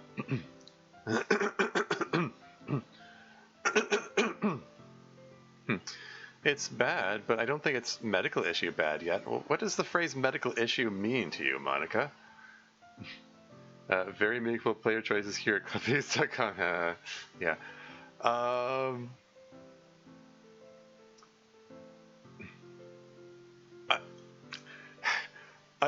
I'm reminded of, like, I don't know, some people just get so stuck in that autopilot that this is the way things must go, and don't stop to consider that, hey, there are different ways that things can go. Like, I'm reminded of a former coworker of mine back when I was working at Walmart, and there's a guy who was he's working a second job, and while at that second job, he just randomly fainted. Like he just, according to his own story, like he just kind of randomly just dropped like a stone. He said he watched the surveillance video recording of it afterward, and said it was uncanny. And wasn't sure why the fainting incident occurred. It was like, I don't know, low blood sugar or low iron, who knows. And, paramedics came and checked him out. Like, he seemed to be fine. I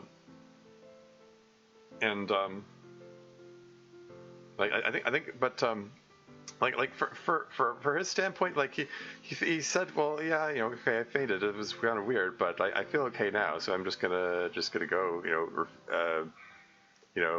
exercise right to refuse treatment and all that. And then he drove to work at Walmart, and he told the medics that he was driving to his other job at Walmart afterward, and they were like really concerned about it. Like they had to wanted him to sign papers to say that it's his decision to do that. Like they were like regular, like, because it's kind of like you fainted once. There's concern that you might faint again. Like, especially if you don't know the reason you fainted the first time, like, maybe you shouldn't be getting behind the wheel of a motor vehicle until you figure out what's going on there. But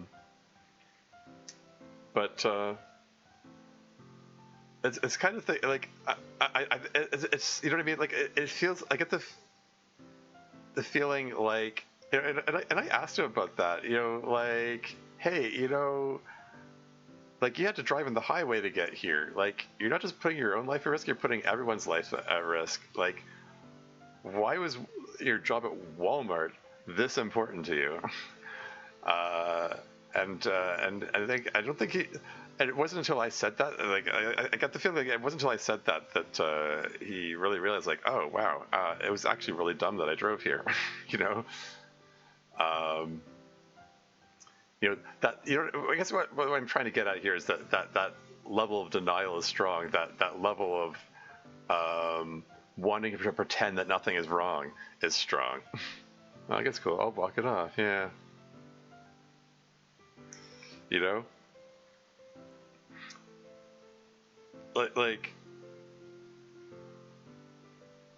Monika acknowledging that she kissed Ryan and wasn't aware that she did it, and saying it could have been a lot more serious, it sort of indicates that either she has the inclination to kiss people in a more serious way, or maybe this is a hint that she fantasized about it. I don't know.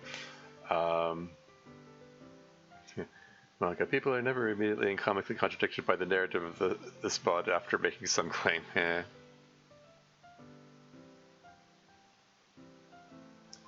Yeah, I don't know. My whole long rambling story is just like Monica's whole thing is just reminded me of that. Could you take a second to think about what you just said, to think about what you just did, and like really consider the implications there? Like you know what I mean? Like, I don't think it's a medical issue. Okay, well, what does the phrase medical issue mean to you? You know, how bad does it have to be before you consider it a medical issue?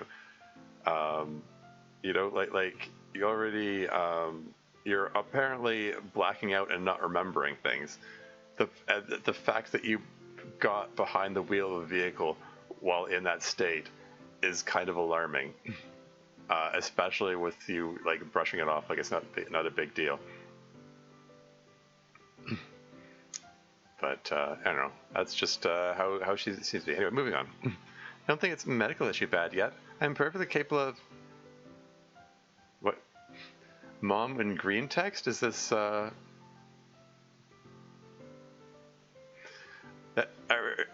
Monica's parents show up to this meeting? Guess if it had been a more serious kiss, that would have been pretty awkward in the moment. Can you imagine? Yeah. Anyway. Hey, don't dawdle too much now. Everyone's waiting for you. What are you doing here?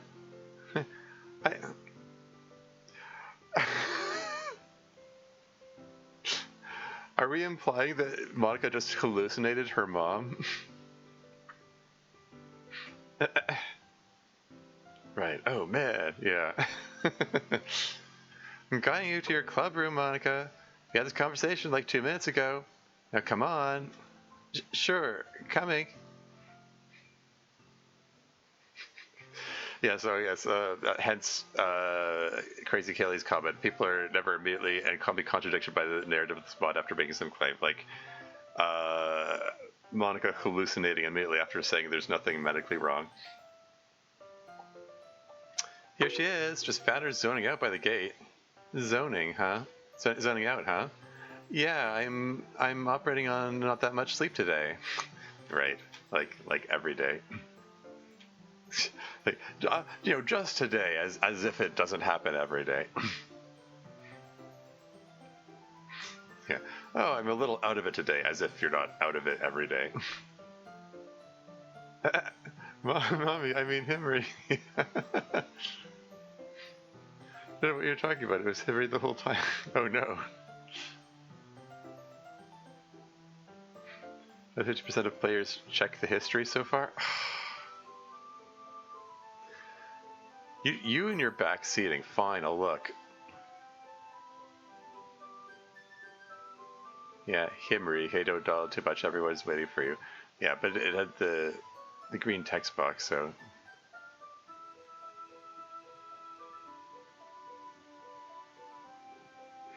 I mean, I checked the history a few times so far, but it was actually Kimber that came to our house the other night. Yeah. Just worked very hard on that. Wait, really? Wait, really? That's it, no, not really. Okay. I mean, it's just the history pop line. It's easy, but it took me like 3 hours to figure out. Why would it take you 3 hours? Sorry, I shouldn't judge. I shouldn't judge. It's just that it's another one of those cases where I'm like, what did Dan do? Like,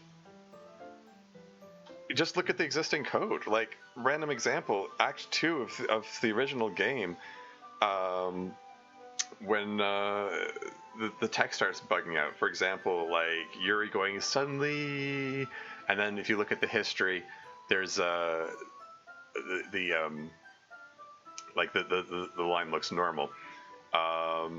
Like just copy paste that, and there you go.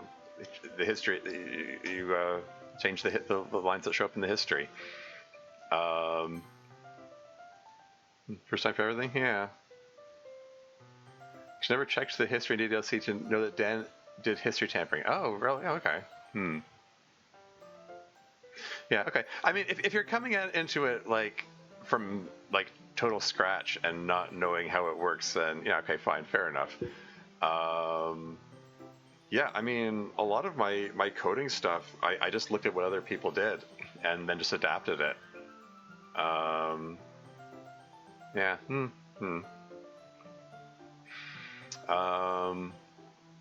Yeah, anyway, moving on. Ah, of course. Monika! Rhea runs up and gives Monika a big hug. Monika, so good to see you again. I missed you. I missed you too, Rhea. We all did. Just the other day we were talking about how different and weird it felt without you. Is that so? And without Miss Ida. Yeah, it felt very strange without all my senpai at first too.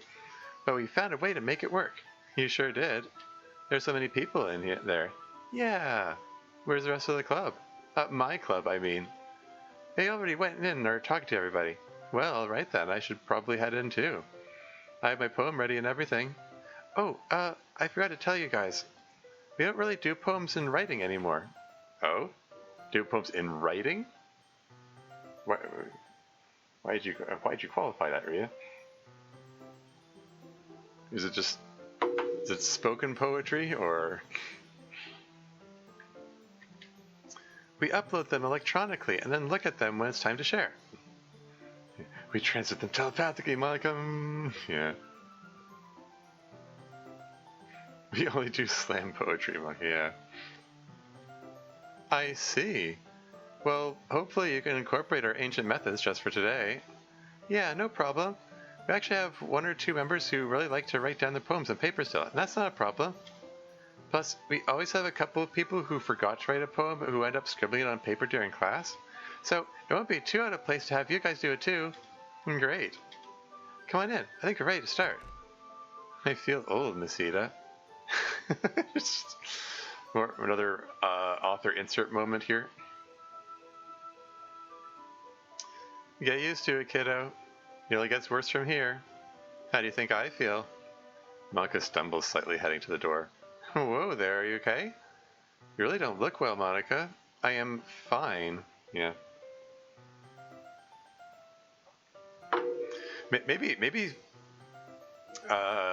some people should start like immediately emphasizing how fine Monika looks and insist that she's okay, just to make her just in case she's being contrarian and is automatically contradicting people.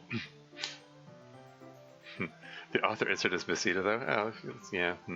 Listening to a 24-year-old law student. God, I will. Okay, infant. 18-year-old telling you a person twice that old how old they feel. Yeah, I mean, yeah. Well, time is progressive. What can I say? Like, it keeps marching on. The older you get, the older you feel. Anyway, I am fine. Just a sleep thing.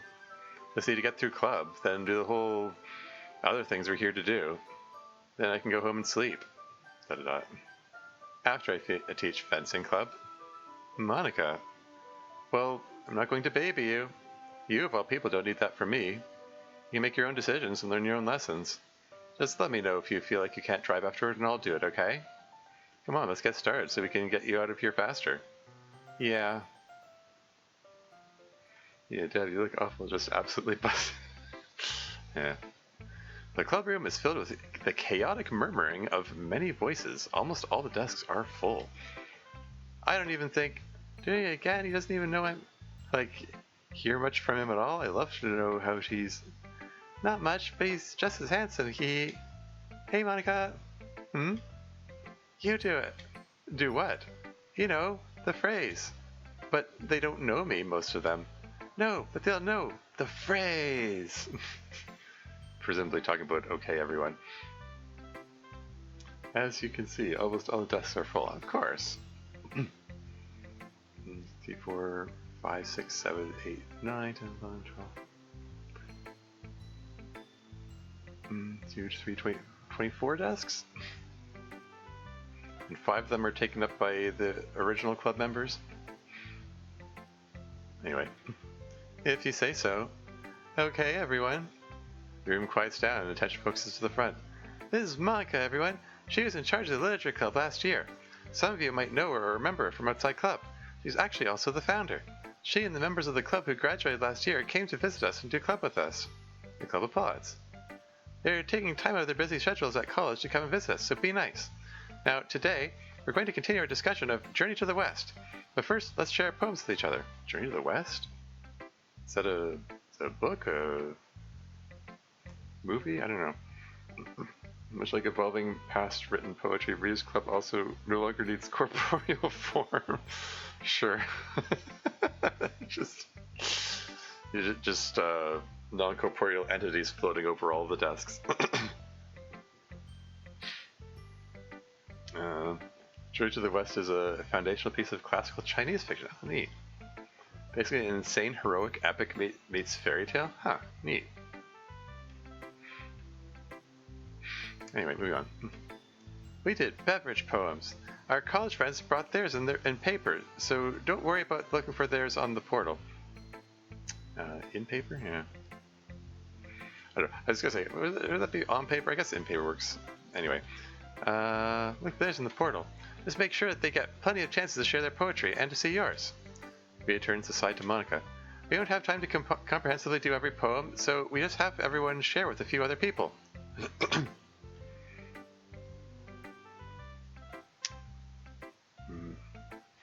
Yeah, I just, something I'm thinking ahead, they did say during last episode that,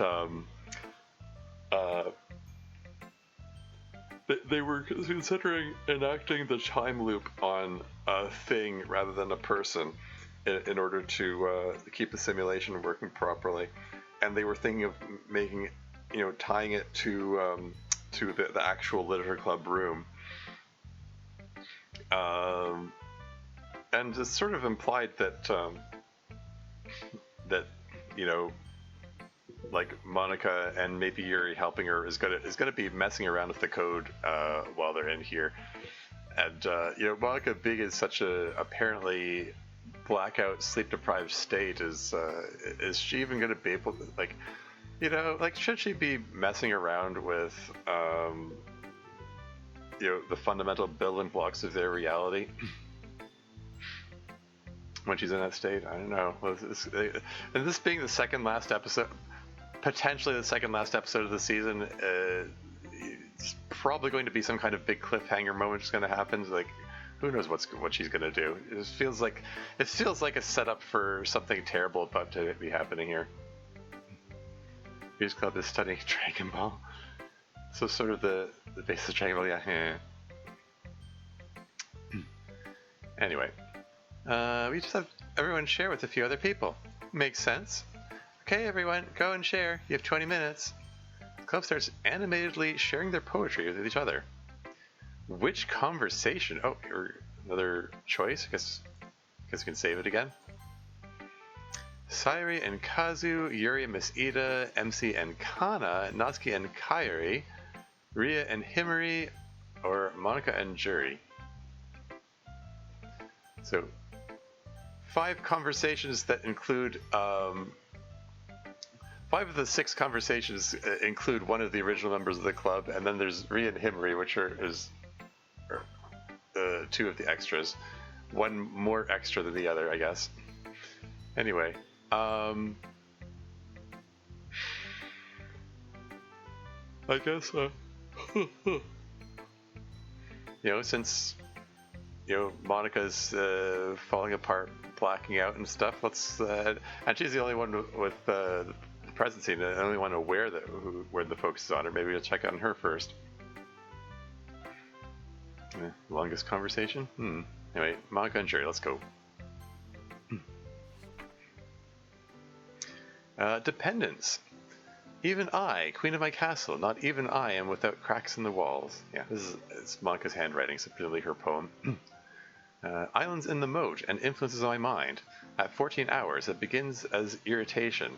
At 15, the pain in my brain being pinched. At 16, light becomes unbearable. Until I renew my cure, tea or coffee, or vanilla and cinnamon on ice, with the faintest hint of corporate exploitation, which lends it an acrid bitterness that you can't help but hate to love. Then I am resurrected, but no one must know that though standing tall and proud on the castle walls within the keep, the queen collapses on a pillar, unable to stand unaided. Well, that's and it's called Dependence. Referring to Depends on Coffee, although Dev still felt a need to throw tea in there.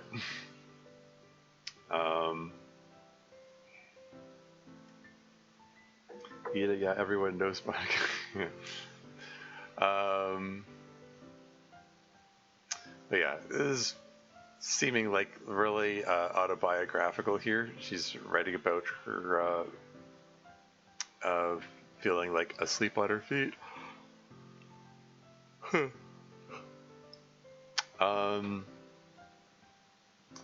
14 hours. Okay. For a second, I was like, are you talking about 14 copies, 50 copies, or like 14 hours, right?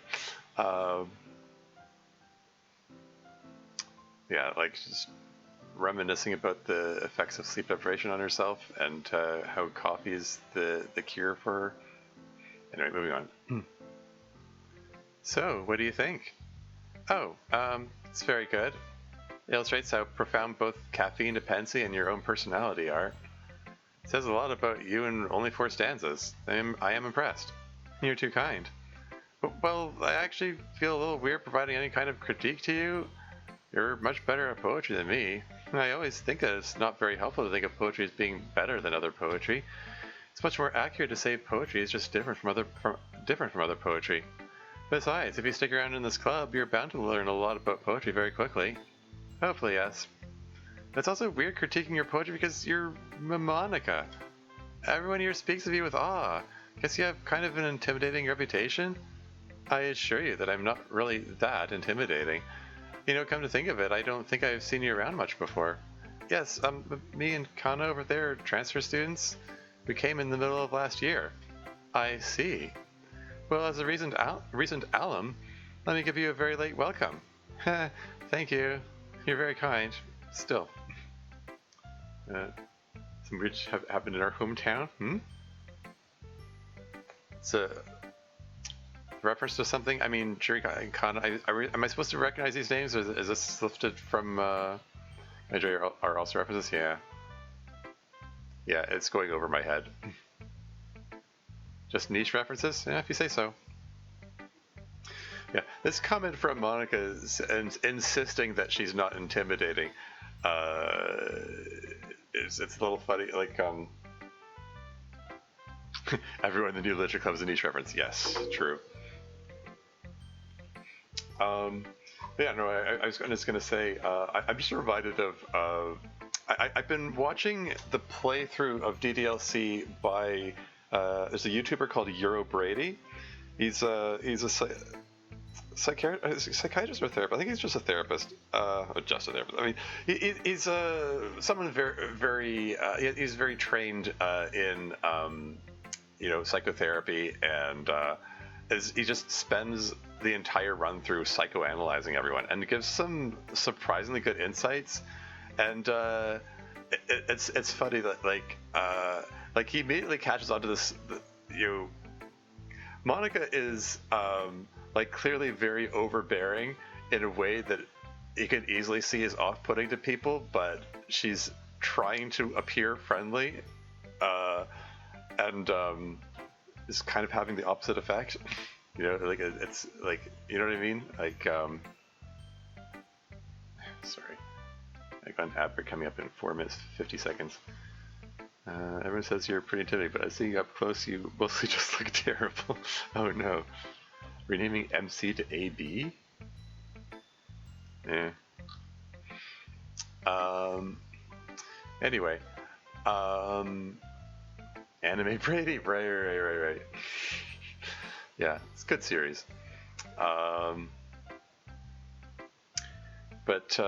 Yeah. What was I trying to say? Yeah, it's especially funny for club meetings, Monika, to be saying she's not intimidating when she's like. There have been numerous instances in this mod where she's definitely trying to appear intimidating, and certainly Noski considers her intimidating.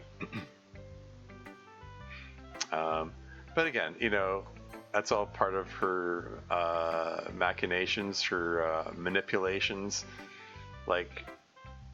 Maybe she wants to not appear intimidating, or wants to appear friendly, or whatnot. So, anyway, moving right along. You're very kind still. I don't think I'm very skilled as a poet compared to you. Even compared to the rest of the club, I'm not very good. I have so much technical skill that I lack. Well, the only way to improve is to practice. Yes, Takasashi-san says this all the time as well. That's Ria's surname, right? Ria yells from across the room. It's just Ria, Churi. You don't ever need to call me Takasashi. Yes, sorry. But I do keep writing poetry. It's just hard to tell if I am improving. Well, let's see what you wrote for this one. Yes. Little flash of Monika's scared face as the poem came on the screen. So she's I guess is this sort of implying that she's hallucinating again? The next thing I was going to say is are we going to see 12 poems for this thing? Because if there were 6 different conversations to choose from. I've been continually impressed with Dev for coming up with 5 unique poems every episode for 47 episodes. If you came up with 12 of them, it's really going above and beyond. Anyway, let's see what this says. After you like it was after me, and it will find you. It will track you down. Not safe, never safe in all the lights and all the shadows, hiding inside the concept of hiding. Green fan, bloody tongue, a haunter in the darkness, and alley. Is that a P? What is that? North. Drive us out and nothing. Drove us out? Some of these letters are hard to interpret. Drave us out? Yeah, some of these I'm not sure they're even actually words. Drave us out, and nothing you can ever do will suffice, and nothing you can ever have will sate, and nothing you can ever be will survive, shattering you like so much grit and sand ground against rocks by waves of tides, by eons, and what will remain of you. It's getting closer. No, yes, it's getting you. I can't hear the sound of your heartbeat. Can't hear the sound of your heartbeat. Is this Monika reflecting on her relationship with the player a bit? It feels like there's a lot going on here. There's some sense of paranoia, never safe, lights and shadows. Yeah, they come back to that, like wondering about the lines at the beginning, like, oh, this is Monika we're talking about here. Is she having paranoid hallucinations about people coming for her? And on top of what the schemes that she's come up to.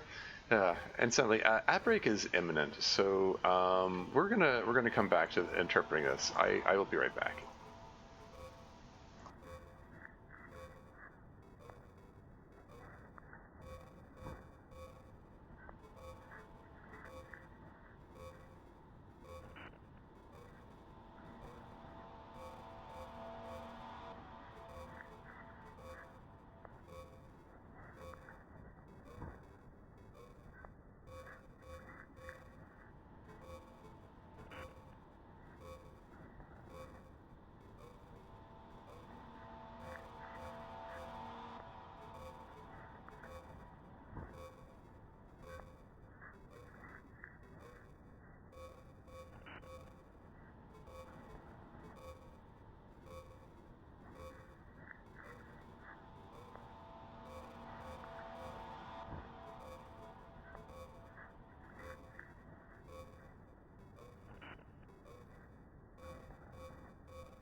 And I'm back again. Sorry about the wait there. I was trying to prepare some food and it took a little longer than I expected. Hold on, I just left the light on the washer. Hold on. I just wanted to get that. I mean, not that I was preparing food in the washer. I mean, I went to both the washroom and the kitchen, but you know. Welcome back. Thank you. Anyway, this this whole thing here, it's making me feel like you know, it is going in a vaguely horror-ish direction. Just it's taking the distorted version of the "Okay Everyone" song as it appears in the Yuri's third poem in Act 2, the original game. Excuse me.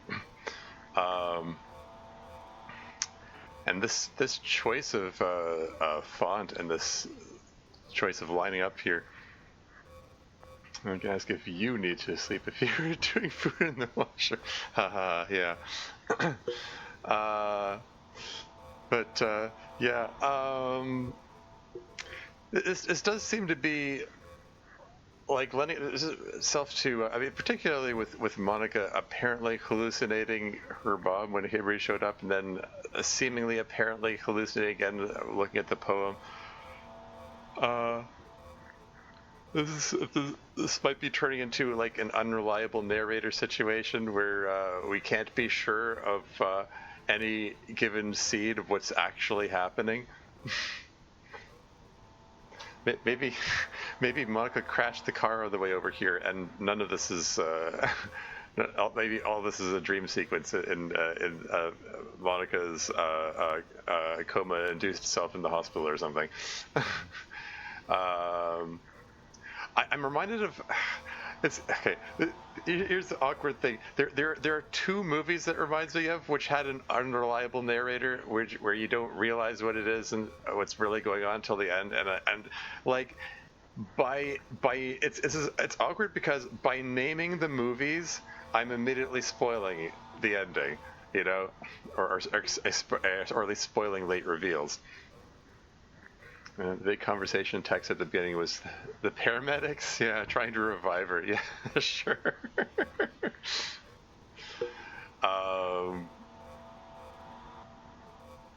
Yeah, but I don't know. I don't know. I don't know if I should name the movies. It's like if you know, you know. I suppose. I mean, I don't know.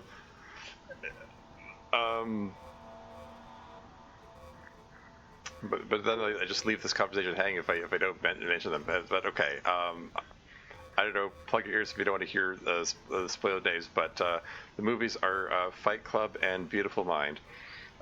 Those are two movies with unreliable narrator where you don't really realize what's actually going on until later. Particularly the second movie that I mentioned is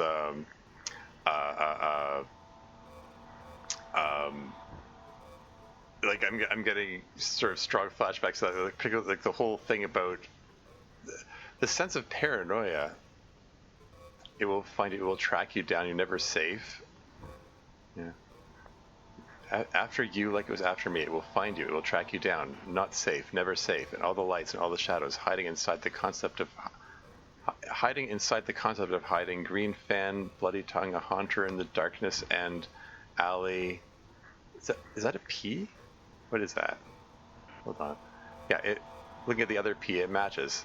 P north drave us out, and nothing you can ever do will suffice, and nothing you can ever have will sate, and nothing you can ever be will survive, shattering you like so much grit and sand ground against rocks by waves, by tides, by eons. What will remain of you? It's getting closer. No, yes, it's getting you. I can't hear the sound of your heartbeat. What good are words? What good are checks? What good is good? And exponential gearbox, and make fun of breathing ribcage. Adley P. North? Sorry, did it say? Is that a T? Like, I try to look at other letters that I know are T's and compare them. Maybe it is Atlee. Atlee P North? I don't know if that's a reference to something. Yeah, the T's annoyingly over. Yeah, annoyingly. Yeah. But yeah, the phrase "exponential gearbox" is lifted from Yuri's Wheel poem from the original game in Act 2. You can't hear the sound of your heartbeat. What good are words? When a smile says it all, or what good are words?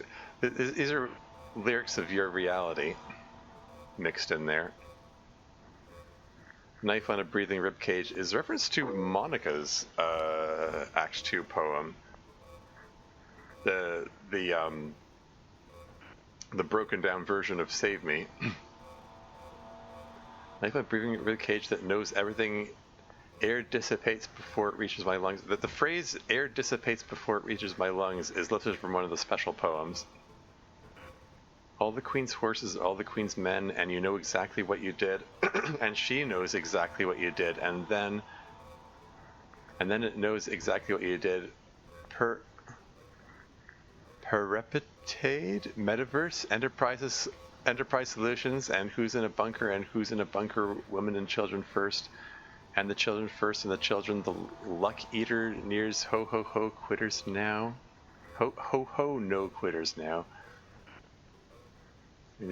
Metaverse Enterprise Solutions represent DDLC Plus. And Slay Rabbit's here. Welcome to the stream. How's it going? Jury isn't even real. Monika's talking to herself in the corner, scaring everyone. Yeah.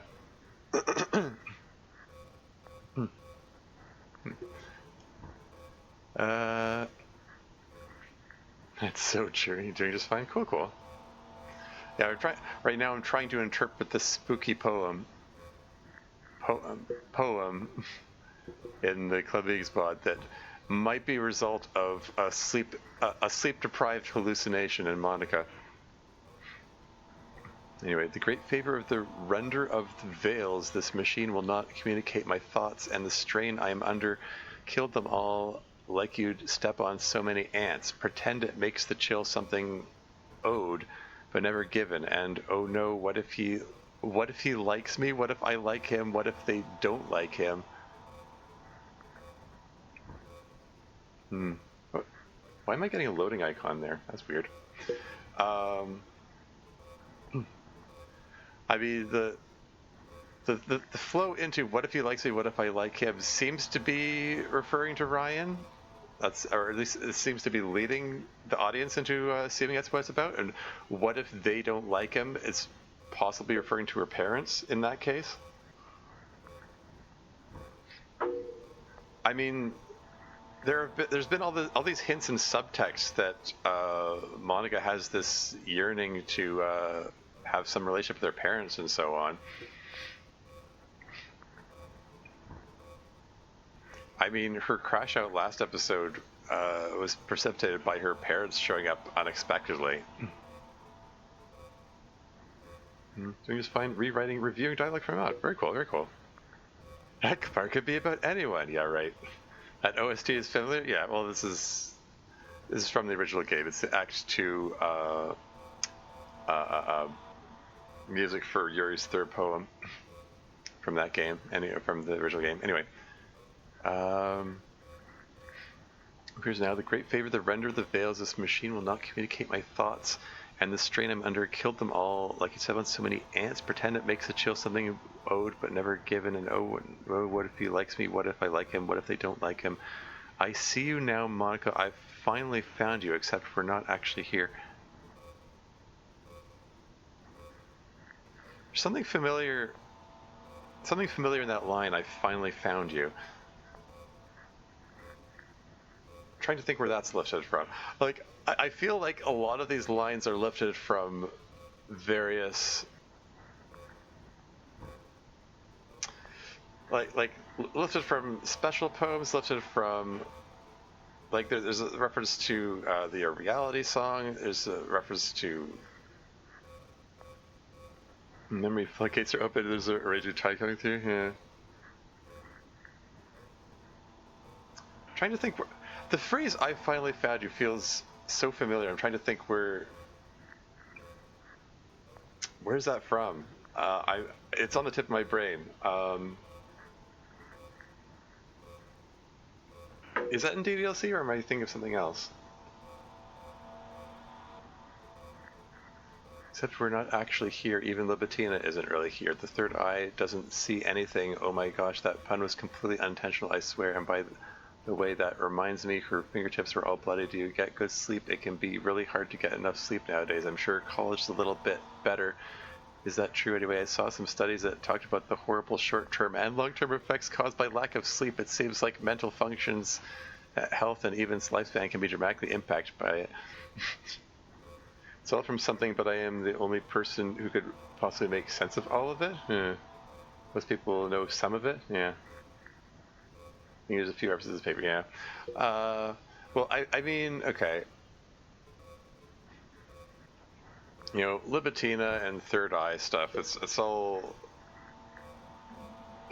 referring to you know, Dan Silvato's his much teased upcoming project, whatever form it might end up taking.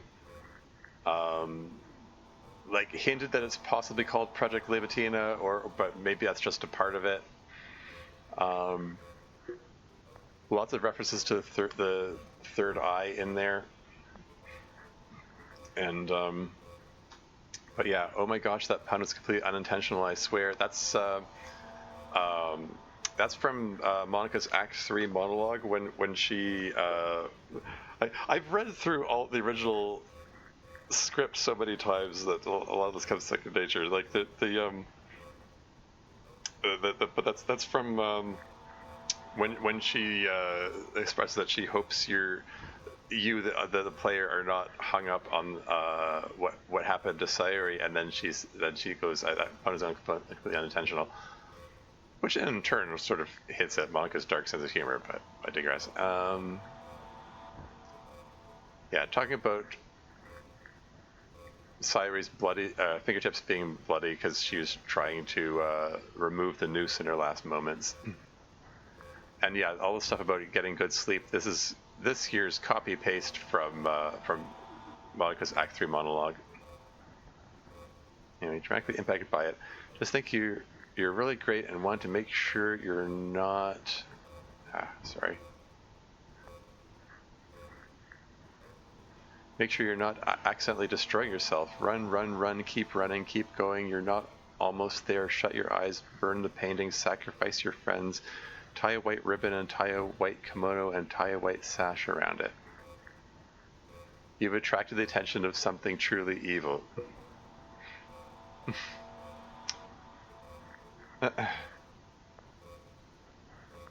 Seriously. Okay, I get it. Doesn't sleep. Yeah. Since I wasn't here, who wrote this? It seems.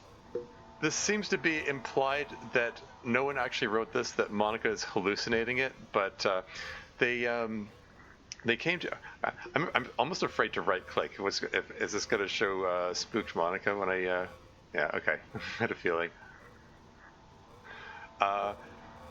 Like they're visiting their old club room, and it's all the new club members there. So it's a whole bunch of people that they don't know. And this is a club member named Juri. It's spelled Juri, who I think is they themselves is a reference to something else.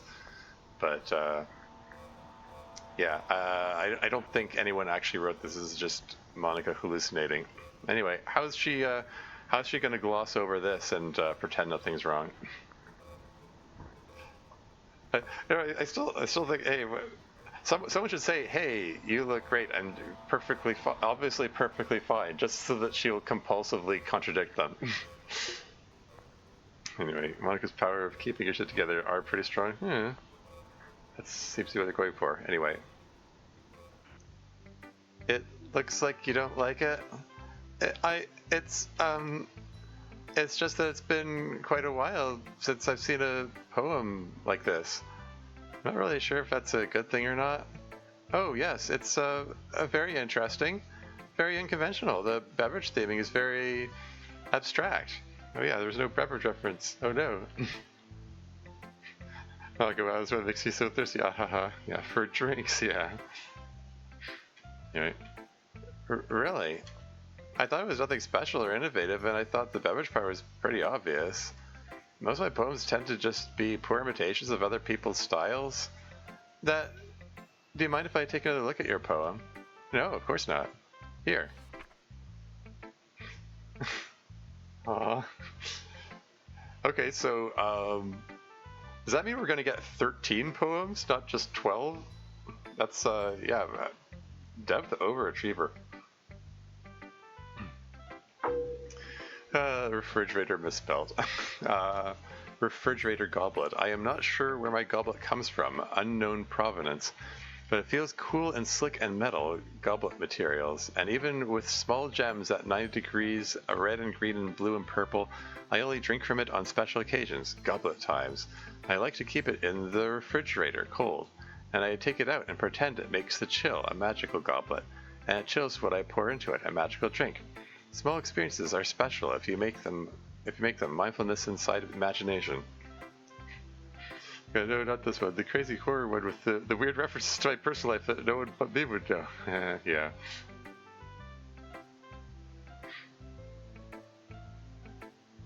Well, there you go.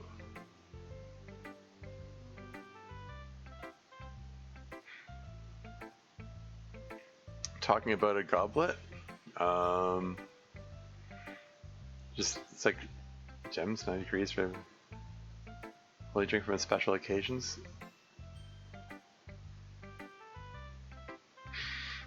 I don't know. Someone talking about a cup or a thermos, something that keeps things cold. I don't know. Great. Moving on. Sorry, this is quite good, sure, yes. I think I was maybe just spaced out a little when I read it at first. I actually think it's quite clever to talk about the vessel for a beverage rather than the beverage itself, and about such a unique vessel. That shows that you have a lot of inborn creativity. Thank you. My family often says so, I just have never felt that I have demonstrated it. Well, you certainly have here. This is great work. Just keep writing poetry, and try not to sweat the technical stuff too much. Be aware of it, but don't obsess over it. It'll come with time, I promise. Thank you for the advice. And now, would you please excuse me for a moment? Of course. Cherry bows slightly. Monika bolts quickly for the door. Uh-oh. Losing her composure. Maybe she's losing her composure a bit. I'm sorry to have inconvenienced you. Aw. Fade to black? Huh? Okay, we're going to another group. Which conversation? Cyrene, Kazu, Yuri, Miss Ida, MC and Kana, Natsuki and Kairi, or Ria and Henry? I guess we might as well go through these in order, top to bottom. I picked Monika first, just because it's Monika. Just because Monika. Anyway, Cyrene, Kazu. Let's go. The facts are moved into a form of permanence and haste. And into such a stabilization I may always hear and taste. I'm not sure I really understand it. That is common enough. My poetry tends to have meaning to me, but not always to others. Oh, no, I did not write all those poems? Oh, okay. Sure, my poem made her throw up. Aw. Meaning to me, but not always to others. Kind of like Yuri. Is she the same? To be frank, I would not expect Yuri and I to have similar poetic styles. You and Yuri are similar in some ways. We both know a lot of words. Da-da-da. And I can't really think of anything else right now. Oh, right, your poetry. I forgot that's what made me say that in the first place. Both of you tend to not really write for your audience at all in your poetry. You write for yourself, or maybe even to express something to yourself. I know that feeling. Sometimes I write poetry like that too. Da-da-da. But somehow when I write them, they always end up sounding more cutesy than I mean them to. Usually.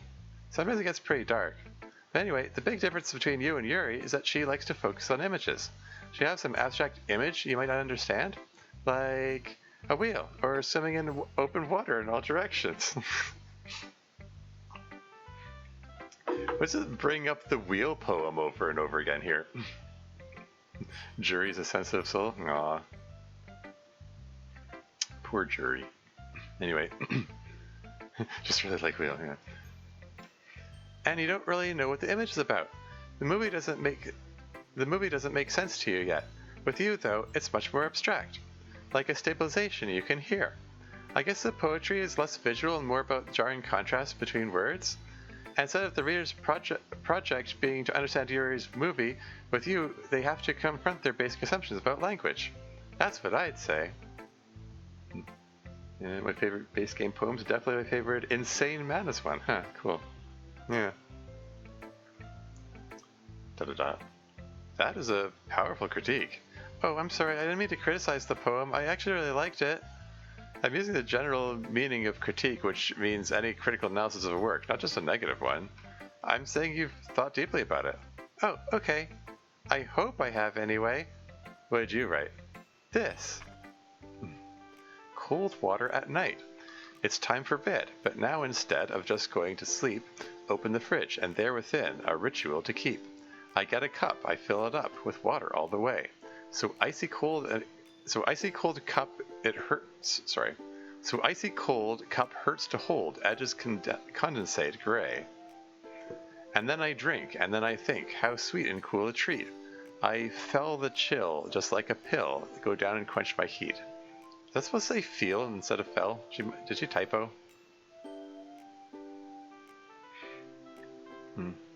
Yeah, I fixed it. Yeah. Ah, night water. Familiar concept. There really is something about cold water at night, isn't there? Yeah. The poem is a little deceptive. It started off simplistic and almost childish in tone, then it slowly moves to casual use of words like condensate gray. I am impressed. Thanks. You don't seem like you're that easy to impress. The class representative must maintain her equanimity at all times and not play favorites. But she must also recognize merit where there's merit. This is a strong poem. Please accept my thanks for sharing with us today. Yeah, thanks for inviting us. Your poem's really good too. I'm still learning. It was good to see the work of one of my more experienced former senpai. You're so nice. No wonder Ria wanted you in the literature club. It was actually Monika who asked me to join, but Ria has been wonderful. Yeah, Ria is super duper extra nice. The Sayori's reaction when she said Monika asked her to join. Monika did make a remark earlier that Ria had some extra help from her putting the club together, and not just in the coding sense. Could this be like Sayori's first impression that, oh hey, Monika was pulling some strings here and there? Anyway. You super duper extra nice. She is. Straight up Mackey's bro, yeah. Anyway, let's go to Yuri and Miss Ida. Hey, that particular pair that expressed a closeness, shall we say. Anyway, I think it's regrettable. Every time I have seen you do anything literary, I've been amazed at the depth of your knowledge and the profundity of your analysis. I would think that you would be able to write quite an excellent poem. Is Miss Ida saying why she isn't able to, trying to express that she's unable to write poetry? Anyway, maybe not. But I just have so much inertia and so many other things to do. It's hard to get started. Plus, this was definitely not the week to get started on writing poems. Have you thought how many seasons CM will have? I mean, it's been expressed a number of times that the 4 seasons, one for each girl. But then again, who knows? Maybe Dev is going to have a surprise 5th season that centers on MC. I have, yes. Tuned into it, yeah. Incidentally, I periodically recommend club meetings to people in the DDLC Mod subreddit, and I hope this is okay. I just post links to the first 3 seasons, and I don't mention the 4th season, because, Season 3 does have a massive fake out that, everything about it is setting up it being the end. Saying goodbye to the club and everything. Before at the end, even with Monika reassuring people that she's going, this isn't goodbye. It's fine. We'll carry on. Even with Monika's reassurances, it leans pretty hard into setting up this notion that it's the end. And when I was going through it, I mean, I already knew that season 4 was in the works, so it was like the intended emotion didn't feel like it quite landed. So I feel like if I tell people that there are only 3 seasons, it helps set them up for this this notion that it really is ending. This season is the season of Eva. Yeah. You'll periodically recommend club meetings. Even more than ho-ho. Yeah, that's what I post myself for the same reason. I've seen you plugging club meetings around. You tell people that it's still ongoing. Anyway, hopefully you don't recommend mine considering it's flaw in certain areas. I mean, okay, first of all, don't be so hard on your work. Second of all, I mean, yours isn't completely out yet, so there isn't really something to recommend yet. I mean, there's the demo, I suppose. Let me just wait for the massive fake out in episode 48. I know, right? I'm still prepared for the possibility that this season is going to break with tradition and have 13 episodes instead of 12. And we're going to end on another extra special cliffhanger or something. I don't know. I like each of the last 3 seasons did have some kind of crisis going into the last episode. So, like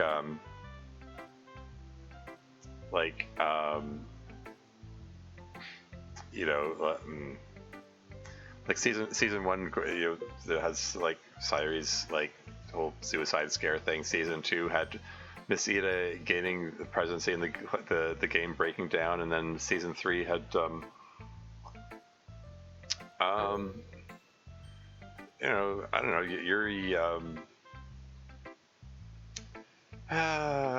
Yuri having her crisis with getting addicted to the presidency, I guess, and plus combined with the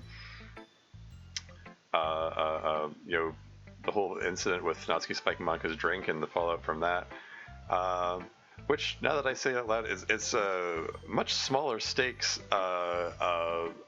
cliffhanger plotline to end the season on compared to the first 2 seasons.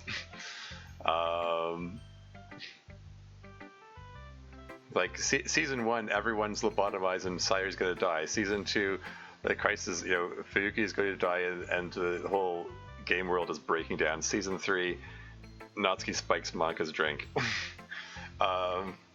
It's a bit of a come down in stakes for the conflict.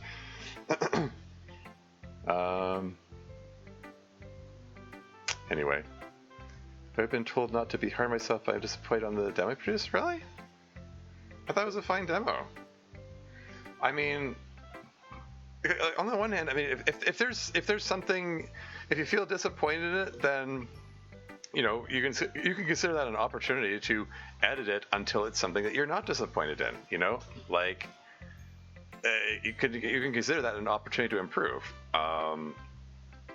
But if you're just being hard on yourself for its own sake, then don't. I mean, we are all our own worst critics. I know it's easy to be hard on your own stuff, but I don't know. It seemed fine to me. It had a neat reimagining of the main character, which prompted some interesting interactions. I really liked Monika's initial reaction to meeting the British MC and being immediately caught off guard by his accent, and it was a very cute reaction. Just a random example off the top of my head. I don't know, you know what I mean? Like it had some interesting reimaginings of characterizations and character interactions. I don't know. It was a fine mod demo. Like you might want to change some of the backgrounds so they don't have such prominent watermarks. Ones that don't have quite some prominent watermarks on them. But the writing seemed pretty solid as far as I saw. I can't imagine what that would be here. Everything is going so well. Don't write demos, just finish the whole work. Don't judge it till it's done. Season 4, Monika needs a nap. Yeah, that's the crisis of the season. Yeah, I know. So I guess that's an overall huge mod. Because I wouldn't know anything about that, right? Understandable. If you edit and judge yourself before you're done, you won't finish. Yeah. There's some wisdom in that. I mean, yeah. There is a balancing act. I mean, as much as I say, if you're not happy with it, then edit it until it's something you're happy with. It is also easy to get too bogged down in editing. There is a lot of merit in just plow on, just keep writing, just write until you reach the end and have like some semblance of an idea of how things would go, and then go back and edit it and make it so that the choices are more deliberate looking. Yeah. The reason why I'm hard on it is due to the assets I didn't have for it. Aside from that, the writing is good. Yeah. Anyway. Moving right along. Plus, this is definitely not the week to start on writing poems. Poems about beverages is a pretty limiting prompt. Missy Eda writing about beer. On the contrary. I should think that writing about your favorite canned beer brand would invoke enthusiastic genius. From anyone else, such a lie might be interpreted as sarcasm or mocking her, but Yuri probably means it sincerely. See some ramblings now? Oh, you're fine. Even if it did, it's probably not wise to write poems about alcohol for a high school club. Ah, that is true. Still, my point stands. I hope you'll write poetry at some point. We'll see. But for now, what did you write? Poem about tea, I presume. You presume correctly. You're indeed fine. Yeah, it's a great place to get writing such mod advice. Yeah, I'd like to think so. Hopefully I'm giving good advice.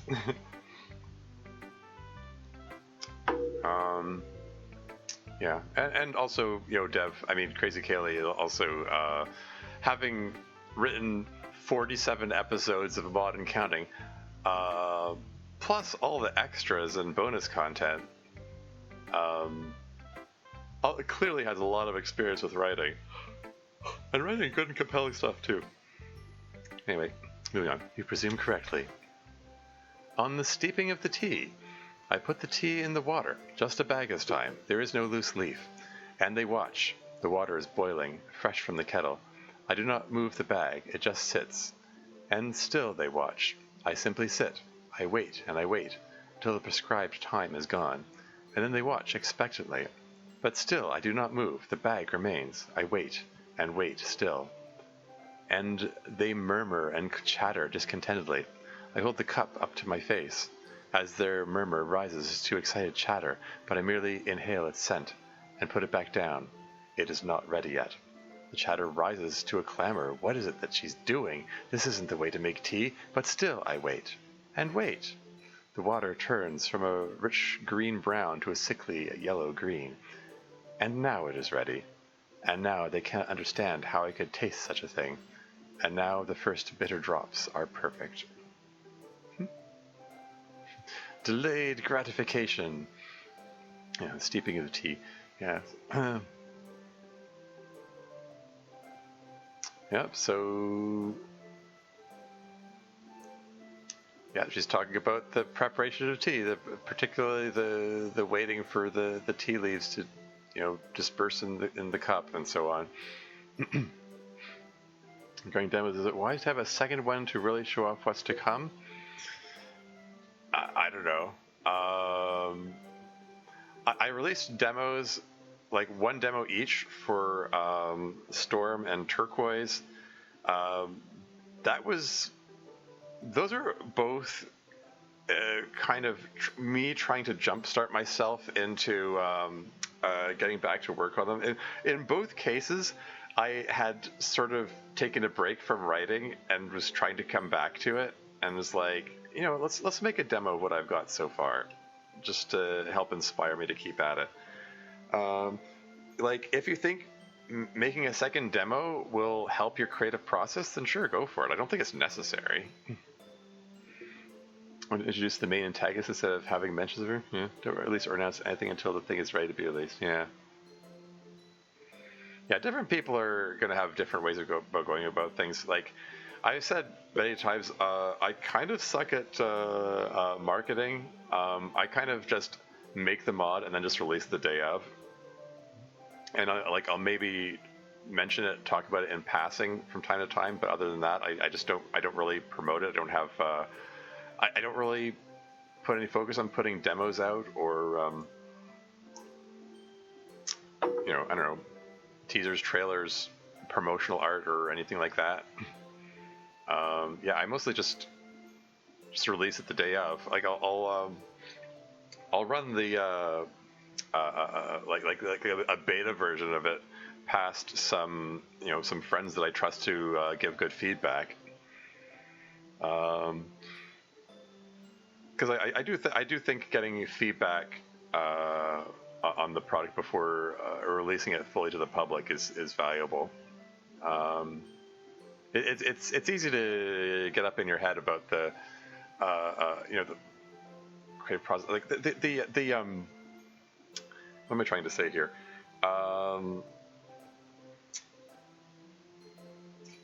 Like it's easy to get too close to the work and forget what it's like for a newcomer to see it for the first time.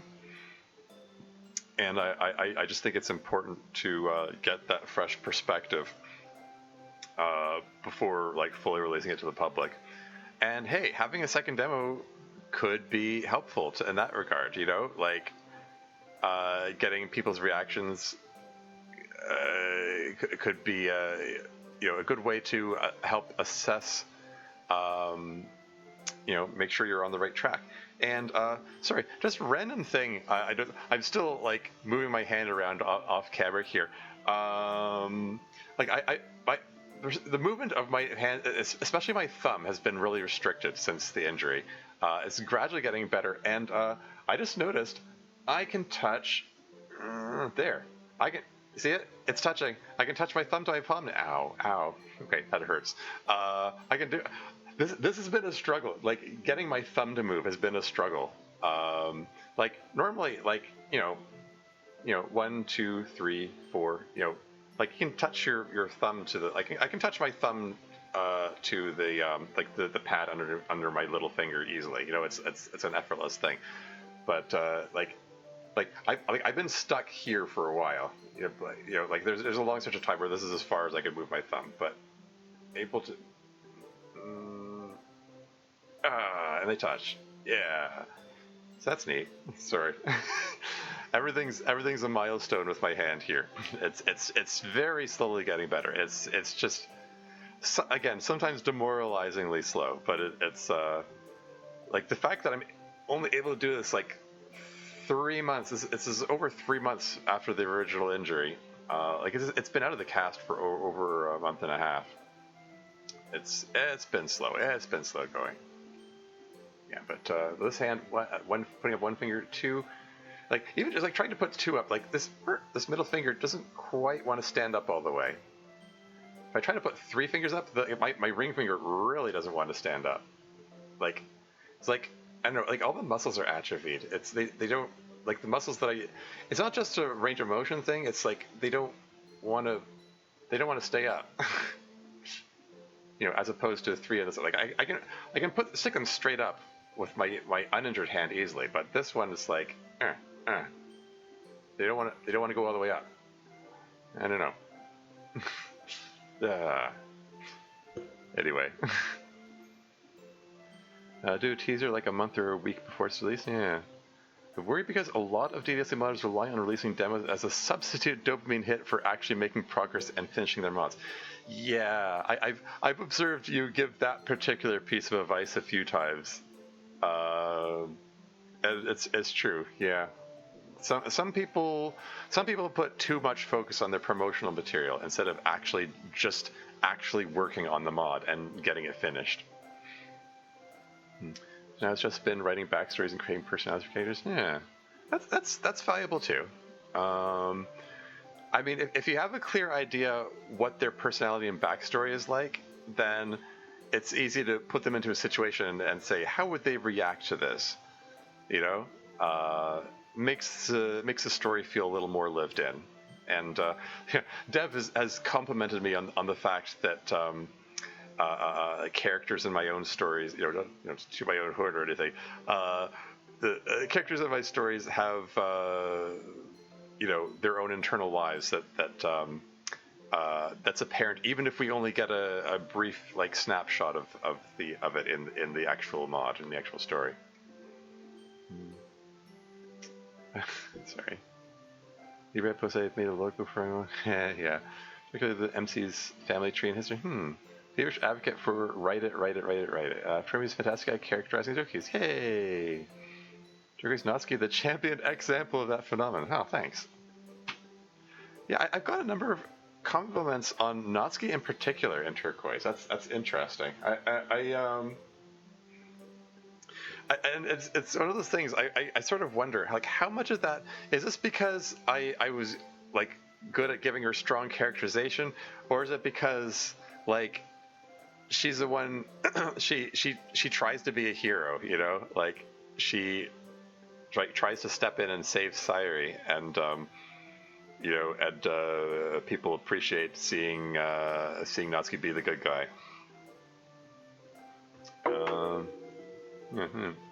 She's weirdly kind of hear the story. Yeah, exactly. Or at least she tries to be. She's like positively confrontational. Yeah, exactly. Channel that Soon energy into helping her friends, kind of deal. Not your stupid baka, Natsuki. Yeah.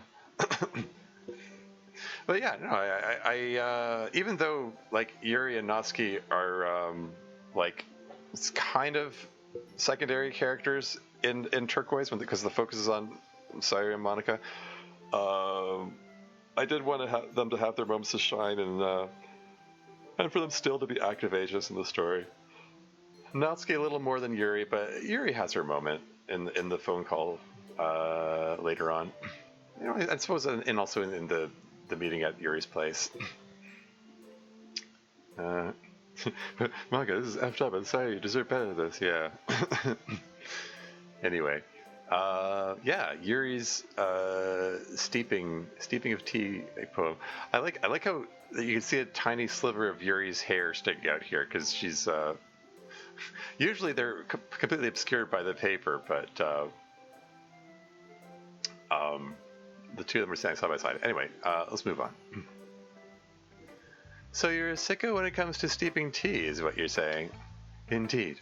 I steep my tea for much longer than most people have a taste for. I've never quite been able to get into tea. I'll drink it if it's available, but I'm not a connoisseur like you. I know people portray Natsuki as a huge bitch. Originally went with that during my own version of the poem argument, then changed it to Natsuki regretting her choice of words. Cool. Yeah, and hey, that's perfectly valid too. To have them do something dumb in the heat of the moment and then realize it was dumb and try to make amends afterward. Like, people aren't, static and completely only one way all the time. They can change their minds and have character development, character growth, and realize that they want to do things differently over the course of the story. CMT, I can't say I've done that. Anyway, I'm not a connoisseur like you. Definitely prefer coffee for my caffeine. I've never quite understood the appeal of coffee. It seems so heavy compared to tea. That's a good way of putting it. What is it about really bitter tea that you like? That is hard to explain. Tea is meant to taste bitter, or at least this particular type of tea is. Bitterness is its essence, and it is not an unpleasant bitterness. So I wish to experience a more intense, more fundamental bitterness, I suppose. I want to experience the tea at its strongest, most primal level. It's good to know that some things about you haven't changed, Yuri. Still experience the world so intensely. Have I changed in other ways? Sure. Even I can tell that you're much more comfortable socially than you were when you graduated. College has really developed your social skills and put you more at ease in groups of people. It doesn't feel that way. You're getting into coffee would be insufferable. Yeah, that's all she did. Yeah. It doesn't feel that way. Yeah, well, change has been gradual, I suppose. I mean, yeah, club meetings Yuri has never really felt like it leaned into the Yuri being shy aspect. It leans more into the Yuri being intense, more so. I feel, for better or worse. That's yeah, I don't know. But yeah, we're 4 seasons deep, so yeah, she's allowed to have some character development too. 20 years later, Wine Mom final boss. Anyway, I still feel terrible anxiety and worry about socializing. Well, you're doing an excellent job functioning despite it. You've grown a lot stronger in dealing with that anxiety. Just what I would expect from my star pupil. Yuri blushing. Aw. Wholesome interaction at the end there. There's an ad break coming up in 4 minutes 40 seconds, FYI. And I'll be able to eat some of that food I prepared during the last break. Craft beer, Yuri. Oh no. Anyway, MC and Kana. The source irrelevant, the quest irreverent, and this fuel as good as any. Interesting poem. You don't like it? Oh no, I like it a lot actually. Poem-wise, it's actually super good. Your rhyming is amazingly fast and free. It's like rapper levels of skill. Thanks, dude. Yeah. It's just, well, I mean, the subject is a little weird, you have to admit. Bottling water from the bath faucet? Hey, it doesn't have to be the bath faucet. It can be any faucet in the house. The bath faucet is just the most efficient. How is that exactly? I mean, dude, it dispenses the most water at once. It takes like 2 seconds to fill even a big old glass bottle. I guess that makes some sense, but still. Can't say I've ever heard of someone bottling tap water before. No, not me having refilled the same bottle like a gajillion times from the tap. So the bottle I used to refill my cup. During these streams, like the DDL seems particularly, I find myself refilling my cup more frequently. The washer food, yeah. Bougie MC, yeah. Anyway, bottling tap water before. Really? I mean, like, how do you get your water then? I guess usually I just drink it from a glass at home. Well, from a glass, okay, but where does you're still filling it from the tap, right? Or is it just the aspect of putting the tap water into a bottle which confuses you? I don't know. Like, I mean, I take a water bottle with me, like anywhere I go. It's important to keep hydrated and all. And yeah, it's generally filled from the tap with tap water. So, for me, it's just a normal thing to do. Tap water in Japan is incredibly clean. Anyway, I guess home. We have a little water filter thing we keep in our fridge. Okay, but what about if you're out and about? I guess I'd have to use a drinking fountain or buy bottled water. See, there you go, costly. Tell you, man, bottled tap water is where it's at. Well, you're kind of a strange person, kinda, but I respect it. Bottling tap water? Is it that strange, really? Well, like you said, bougie MC, I guess. Anyway, 1 minute 45 seconds to ad break. Not that strange. You should see the shit my neighbor gets up to, or jury over there for that matter. Okay, we're getting into more references that these characters are lifted from, I guess. Would say strange to type on? Yeah. Hey, let's see your poem. Sure. Healing potion. In fantasy worlds or sorcery where magic potions are real, they taste like orange juice. The power and the acrid sting, it tastes like energy, so strong you almost can't handle it. And the feeling once it's down, and there's life within you, that now you can face anything. Tastes like orange juice, okay. Well, it's a beverage. So I guess he's taking the gamer angle, talking about healing potions. Except, how would you know what it feels like to drink it? Maybe this is a metaphor for something else. Maybe he is talking about actual orange juice. Acrid sting, tastes like energy, strong, you almost can't handle it.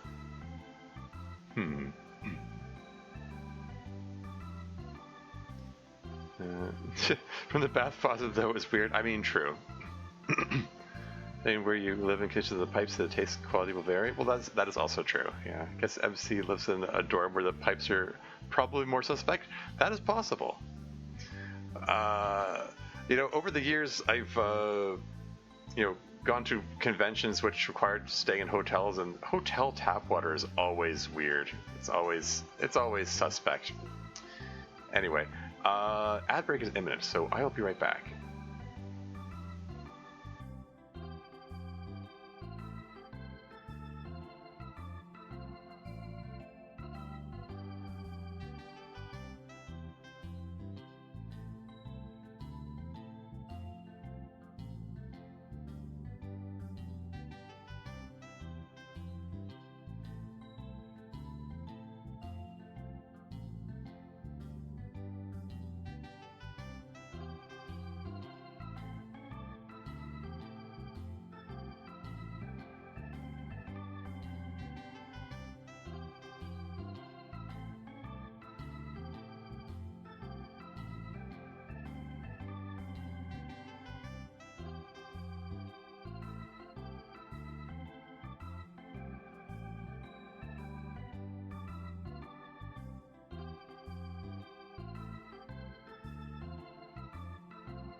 And back again. Food is good. Food is really good, actually. Welcome back, thank you. Catching up in chat. Probably more suspect. Yeah, I remember tap water tasting mildly metallic due to maintenance being done in the pipes outside. That's alarming. I mean, if the water flavor changes as a result of maintenance being done, it starts to make you wonder, like, what are they doing to it? that's a little worrying, really. My tap water comes from a reservoir that sometimes gets infested with mussels, so there are weeks where it just tastes like marine fauna. I'm assuming you mean mussels spelled M-U-S-S-E-L-S, as in the aquatic creature mussels, not M-U-S-C-L-E-S, which is like mussels. But yeah, just couldn't stomach that. Yep, well, yeah. Anyway, yeah, yeah. Yeah, I think that would put me off drinking the water too.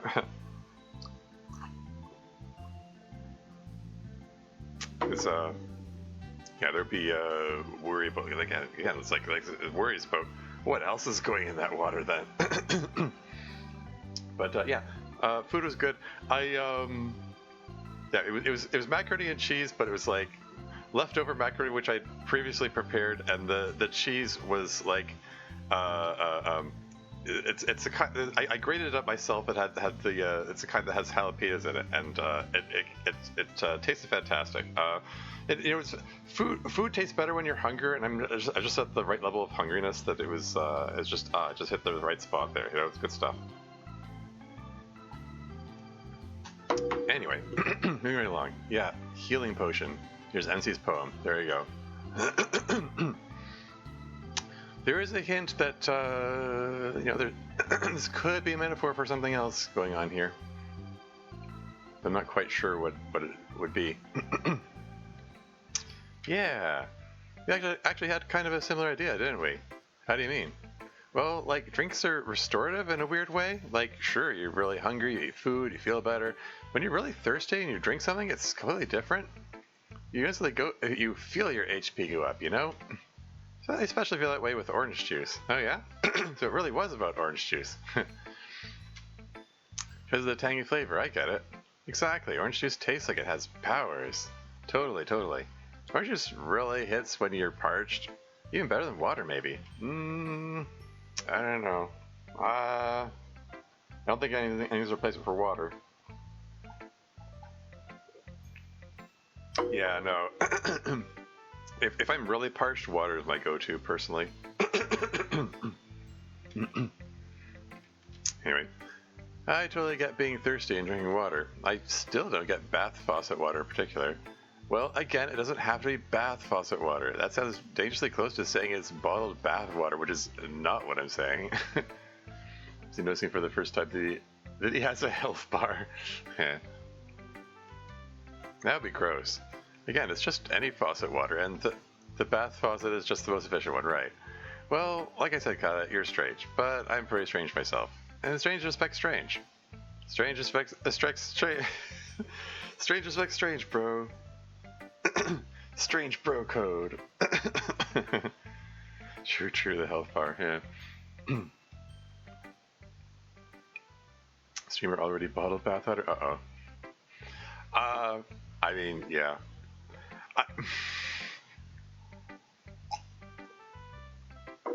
As one of those things I hesitate to comment on because I'm like, it's gonna make people go like, what are you watching to reviews? But I am aware of a Twitch streamer who will take a bath and then bottle up the bath water and sell it.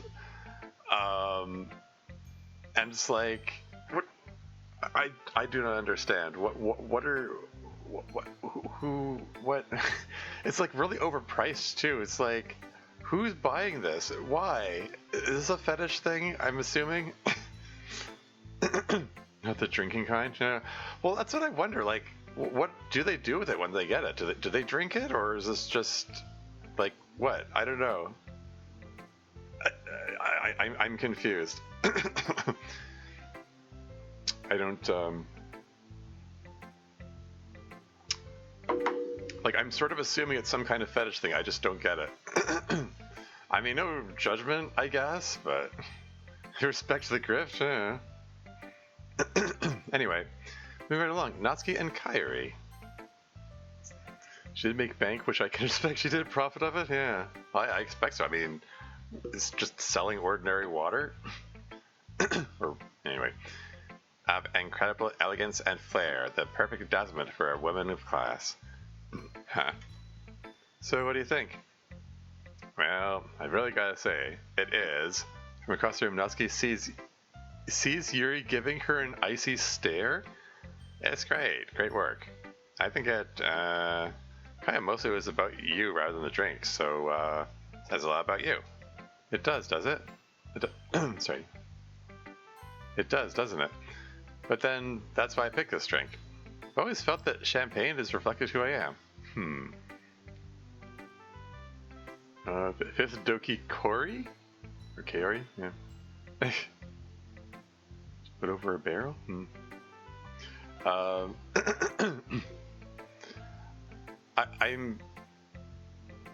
We're supposed to assume that, like, Natsuki giving Yuri the icy stare. Is this... What, did Yuri, like, make Natsuki promise to go easy on the youngins here? Or something like that? Anyway. Champagne is reflective of who I am. Have you, had much champagne yet? Not yet. You can always tell when the adults get it out that it's truly a sophisticated drink. Can't wait to try it. Yeah, I hope you get the chance soon. My thanks. And now, shall we have a look at what you've written? Yeah, just be warned. It's kind of, crude compared to the poetry written by a lady of your, elegance. Elegance? If I was the secret Kaori season, yeah. Okay, I mean, we don't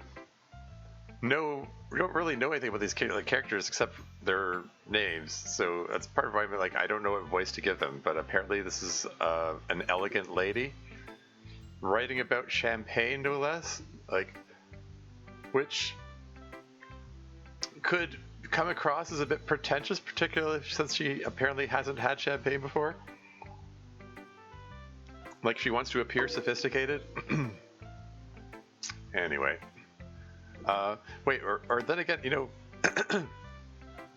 if Natsuki's interacting with an elegant lady, maybe that's what the icy stare is for. Maybe Yuri is. I don't think Yuri's the type to get jealous, but Natsuki interacting with, I don't know.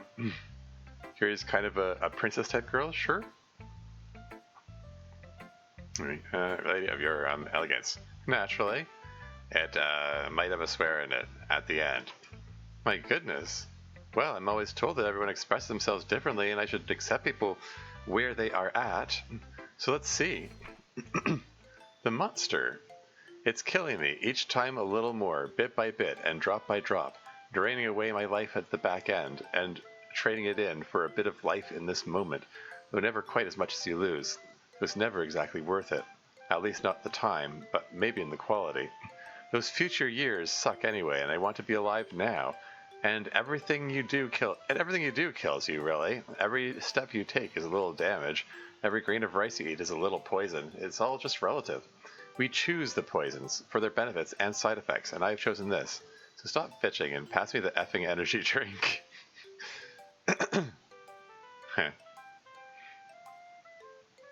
Yeah, I don't know. I was the monster. Okay, I get it now. The energy drink. Okay, you know, Natsuki style stinger and all. Like, I was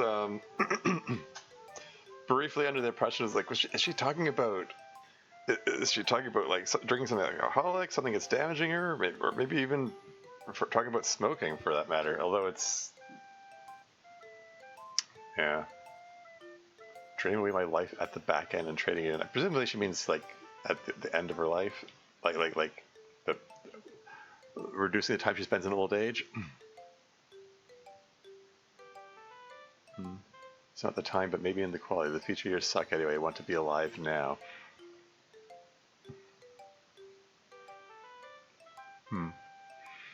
Yeah, I mean, it does seem to sort of reflect this a bit of nihilistic view of Natsuki here, that she's like wants to enjoy the moment, and like the future's probably going to suck anyway, so just might as well enjoy things now. Choose the poisons for the benefit of side effects. I've chosen this. Yeah, anyway, yep, the monster. Well, princess, what do you think? My art, is she not sublime? But well, like you said, some of the vocabulary is rather crass.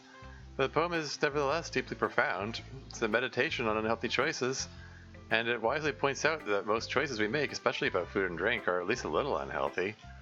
So it's a negotiation between short-term fun and long-term health. And I must say, the final crudity aside, that it is very artfully constructed.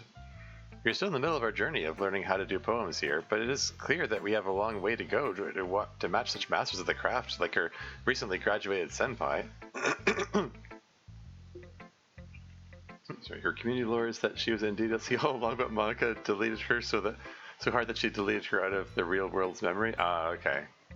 Oh, that Kaori. Okay.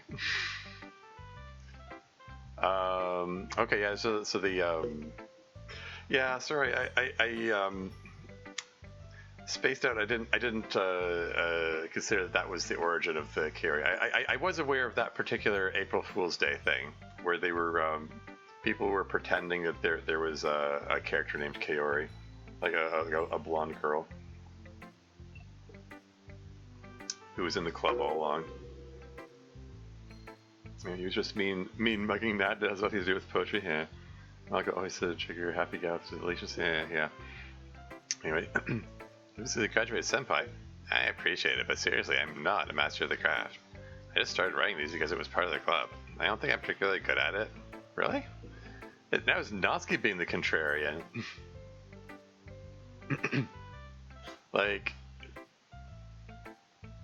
Like she was ready to jump. I mean, she started by saying, "Is it not sublime?" Like she's just immediately jumped in with saying it's the best. But then when she replies that it's good, this appears to catch Natsuki by surprise. And then she says, "It's not that good, actually." How curious. Anyway, oh, but you are. I paid close attention to everyone's poetry. I think you and the other members of the old club are ahead of us by a lot. Ryu would say that's because you've had a lot more experience, or a lot more practice. She's always talking about how you have to write lots of poems to be good at poetry. Yeah, that's true, I guess. We've been writing poems for quite a while. Guess we would have a good sense by now for what works and what doesn't. For a few ... a few iterations of the time loop, perhaps? Anyway. Yes. Thank you for sharing, and allow me to show my respect. Carrie performs a small curtsy. Anyone ever tell you that you take things kind of seriously? I treat things with the courtesy and attention to detail that they deserve.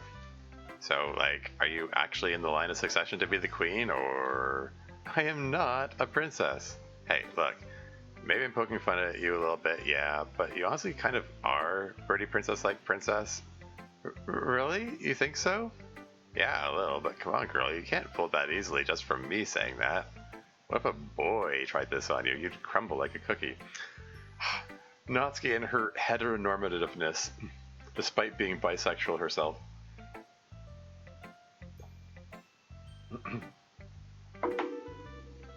Why would you just immediately jump to the conclusion that Kaori must be interested in boys and must be someone who will fall apart in front of boys? She's clearly just saying her art was sublime to mess with Kay, but as usual completely wilts under genuine compliments. Yeah. Anyway. Cookies? False alarm, just to mention, no actual cookies. Aww. Sorry, walks back to Kazu. Anyway, yes, you are pretty princess-like. I would know because I am not princess-like in any way. But you gotta make it work for you, girl. Can't just swoon at anyone who recognizes that you're fancy. Because a real princess knows she's fancy and isn't impressed by any suitor who comes along proclaiming her fanciness. You're right. Forget about poems for now. Let's talk princess strategy. A lot of capitals. And then finally, we get Rhea and Himary. Unless he wouldn't crumble by his purple wreck. Yeah.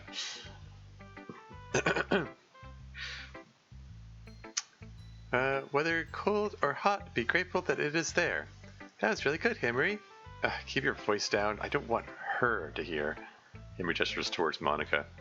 I still don't get it. Why are you so sensitive about Monika? Look, don't worry about it. It's the longest, the longest story. Har har har. Yes, the for the longest time reference.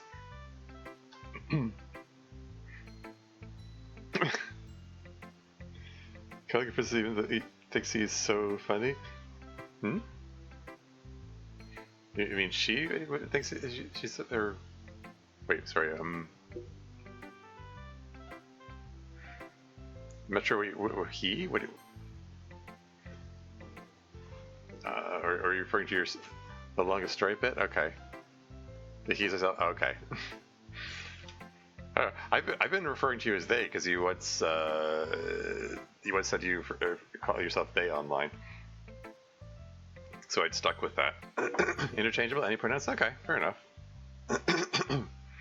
Anyway.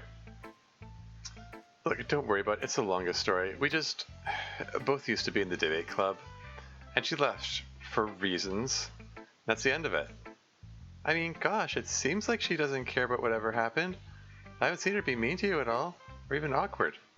Yeah, maybe she doesn't feel any awkwardness about it anymore. Sorry, just, okay, thought I saw something. Probably feels all superior to us because she's in college. Ugh. Anyway, I don't want to spend forever talking about Monika. What did you write about? One of my super favorite drinks, hot chocolate. To go with her brown text box. Rhea's theme song, it's cute. Hot chocolate. Calm heat shimmers through me like a glowing rainbow in the grayscale murk of the cold, distilled joy in the midst of apathy. Oh, wow. Before I sipped my glow, I had to wait, testing with a drop against my lips for the heat, like putting a toe in the sand at the beach that just builds anticipation. For when that first moment comes, the first true drink of it, the heat will melt your soul, even if there's ice outside, and the taste will give you heaven with marshmallows on top. That's adorable. I don't know what I think.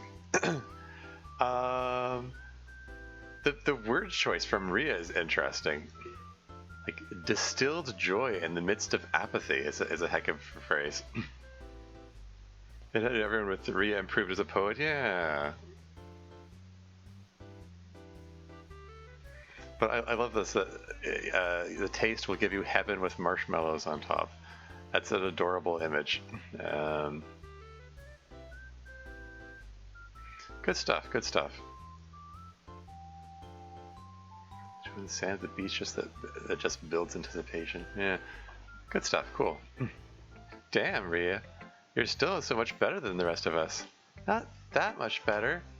Really just a semester and a half better, I'd say.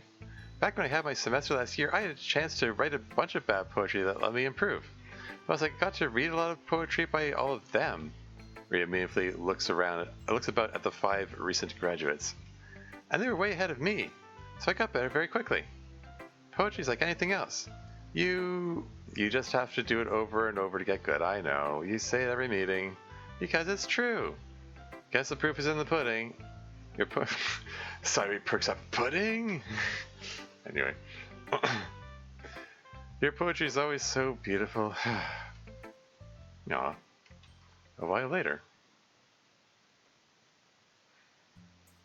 Yeah. At some point, I do need to pick out a stopping point because I don't expect to get through this whole episode today. I looked at the Club Meetings channel and the video was long enough that I was like, I'm probably going to break this up in 2, particularly since I was a little late to start. I made the comment at the Club Meetings server that I started really late today, partly because my sleep schedule's a mess. There are a couple of things happened. First of all, on a whim, I decided to play a bit of Factorio, and as I mentioned in the server, like I was only playing for a few minutes, and then suddenly it was 5 a.m. And then I said, "Oh man, I better turn this off." And I turned the game off and looked at the clock again, and suddenly it was 9 a.m. Like, what the heck? What happened? Where did all that time go? You'll start seeing that's probably an ideal starting point. Yeah. Yeah, yeah, I don't know. What can I say?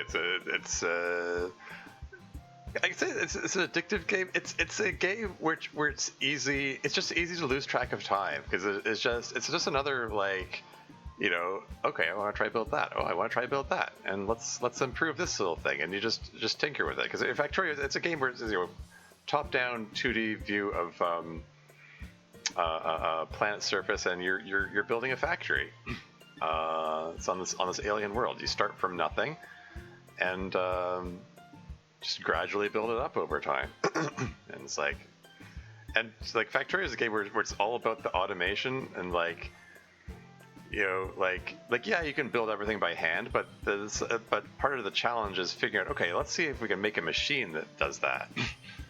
And then you build the machine, and then some part of it you want to automate that. It's like, okay, let's build another machine which automates that part. And it snowballs. It just keeps building and building until your factory is huge. And it just I don't know, it's just easy to lose track of time. Monika messing with the time loop. I mean, yeah, there's yeah, that's why she bullets out of the room suddenly. No, I'm kidding.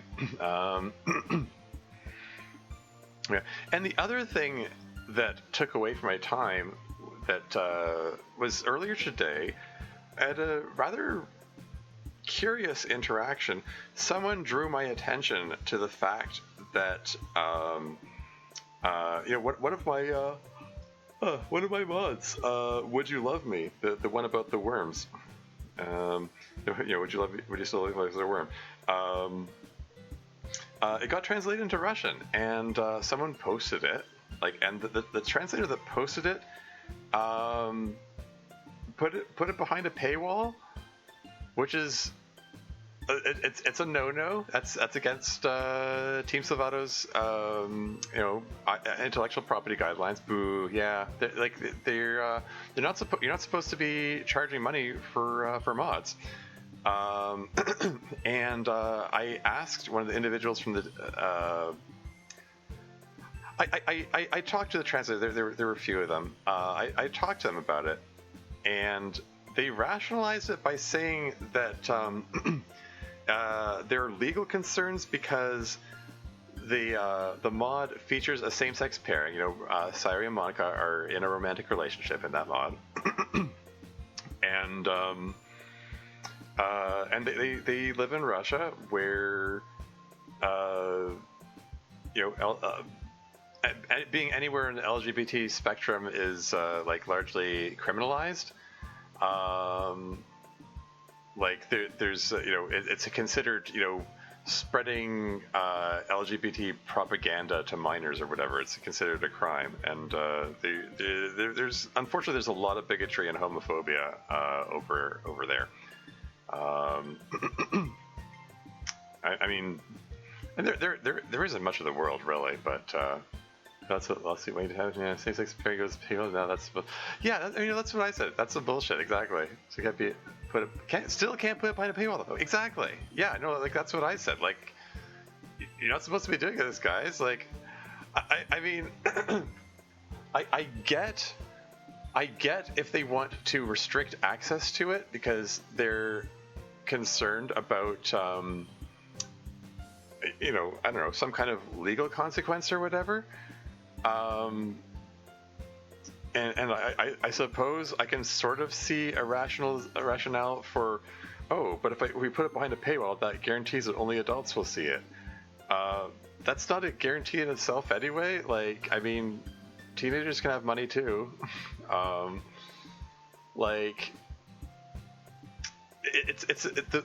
rationale is pretty weak, is what I'm getting at. and they asked like, well, what would you do what did you do instead? And I put out the suggestion. Well, I mean, if you want to restrict access to it, how about like have a Discord server, like a private Discord server, and like be selective of how like who gets to see it, and they're like, how would they select people for that? And I'm like I don't know. Like, I wasn't expecting to be put on the spot for this. Like, I don't know what the best solution is. Like the all I know is that charging money for a mod that's supposed to be free, for a free game, that's a no-no. You're not supposed to be doing that. It's Newsfada will have it taken down. Yeah, I let Mithost know about it. But yeah, I don't know. There was a bit of back and forth. It was a bit of an uncomfortable confrontation, really. I don't like being confrontational, but even though I'm just kind of there. I'm just here as a messenger. I'm just letting you know that you're not supposed to be doing this. And also, I'm just. I mean, generally they're not supposed to be doing this, but it also, I don't like the fact that my name is connected to it, because it's my mod that they translated, and so it's kind of not just that. Well, I guess it reflects poorly on me, and then also it's like the notion that someone else is making money off my mod, just doesn't feel right. Why can't countries just accept same experience? That's the kind of big shit that ruined Alan Turing's life. Yeah, true. No, honestly, like I have a very live and let live, ideology in my own life. Like, whatever's between consenting adults, is their business. Like, there's enough happiness in the world. The world's a big place. There's enough happiness in the world for everyone. Like, everyone should be free to like whoever they like or do whatever they want to do, as long as it's not hurting anyone else. It's like, who cares? Like, just criminalizing it is just kind of bullshit.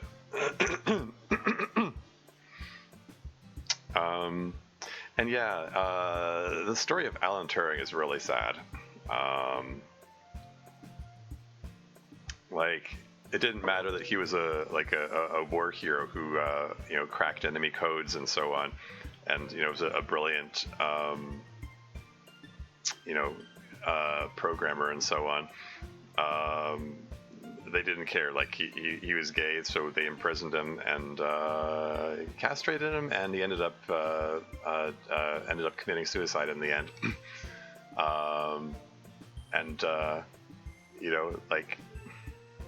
Just his whole story is pretty messed up. It's really sad, and it's just a testament to how it's just strong that kind of societal hate is, and yeah, and a lot of that is a lot of that is coming back these days. Like, here in the U.S., they're rolling back a lot of LGBT-related protections and whatnot. Things are a real mess in the U.S. on a lot of fronts, really. I'm glad I live in Canada. Especially in a country doing that to him, yeah. Did a lot for the war effort, and they did that to him unacceptably, yeah. He was posthumously pardoned around 2012. That's very belated, yeah. Why pardon him for something that wasn't ever a crime in the first place? Exactly, yeah. Anyway, yeah, I can.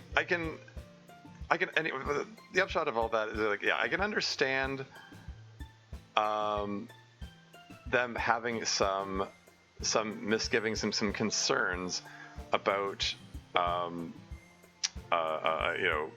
putting out a mod that has LGBT content in it, and like the possible consequences for that. I don't see, like, to me, like, putting it behind a paywall is not a very logical solution to that issue. Like, one, they're not supposed to be putting it by a paywall at all, and two, if their concern is like legal consequences from like someone reporting LGBT content to the Russian authorities or whatever, then like someone could do that regardless of the form they put it, and they're like, it's posted publicly, so it's like if someone reports them, they're never going to know who did it, you know. And they were grilling me. They were pressing me to find out who it was that told me about the mod being there in the first place. And I was like, I'm not getting in the middle of any conflict here. Like, I'm not like they seem to be under the impression that someone was out to get them, which, whether or not that's true, it's none of my business. And I don't have any evidence to share with them anyway. And I don't want to get involved in any interpersonal conflict between mod teams or whatever. But in the end, the interesting thing is they decided they're going to take the mod down, like take it down from behind the paywall, and get another version of it which scrubs all references of their team, and they're going to have me put it up, and they told me to make a post about it. Which I was like, oh, okay, that's an interesting solution. You know, and have you put up a non-paywall version which doesn't acknowledge them, like, because they apparently they're really concerned about legal consequences. Like, they don't want it tied to them that they're, you know, distributing LGBT content to minors or whatever. I guess I can consider myself fortunate that I live in Canada, where I don't have to worry about anything like that. With me doing that, I do the Discord server thing and have it available there. Yeah. I mean, that's what seems like the sensible thing to do to me.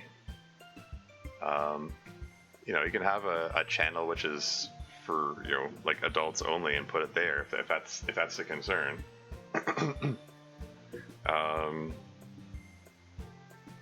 But yeah, okay. I mean, I was like, it was an interesting and unexpected resolution that they suggested.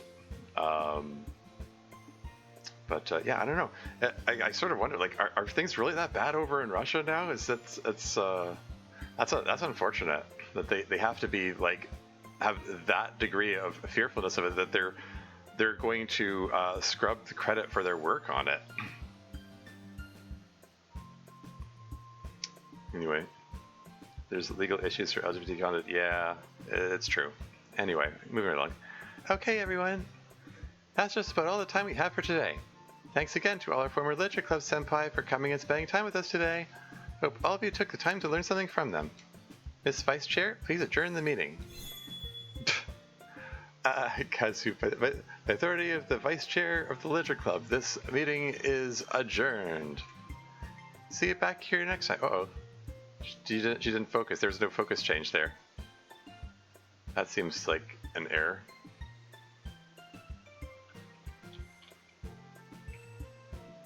Just making a note of that. Yeah. See you back here next time. Rhea waves and the room starts to empty out. Thanks again for coming, guys. It was really fun. Thanks for inviting us. Well, it was Monika's idea in the first place, so she deserves more credit than me. Hey, where did Monika go anyway? Oh yeah, where is she? It looked like Monika was feeling just a little unwell and went to the girls' room. Oh.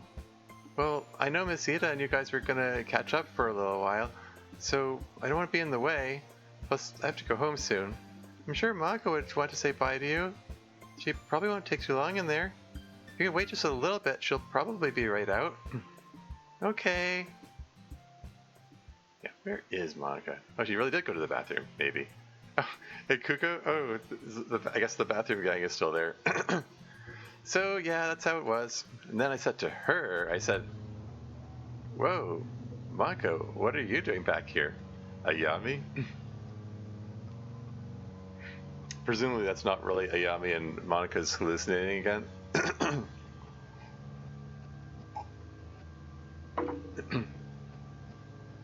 Yeah, I'm visiting. A Literature Club alumni event. Excuse me for just a moment. Yeah, of course. Monika ducks into one of the stalls. She is hyperventilating. Oh, and but with unreliable narrator. Is she really hyperventilating? No, I'm kidding.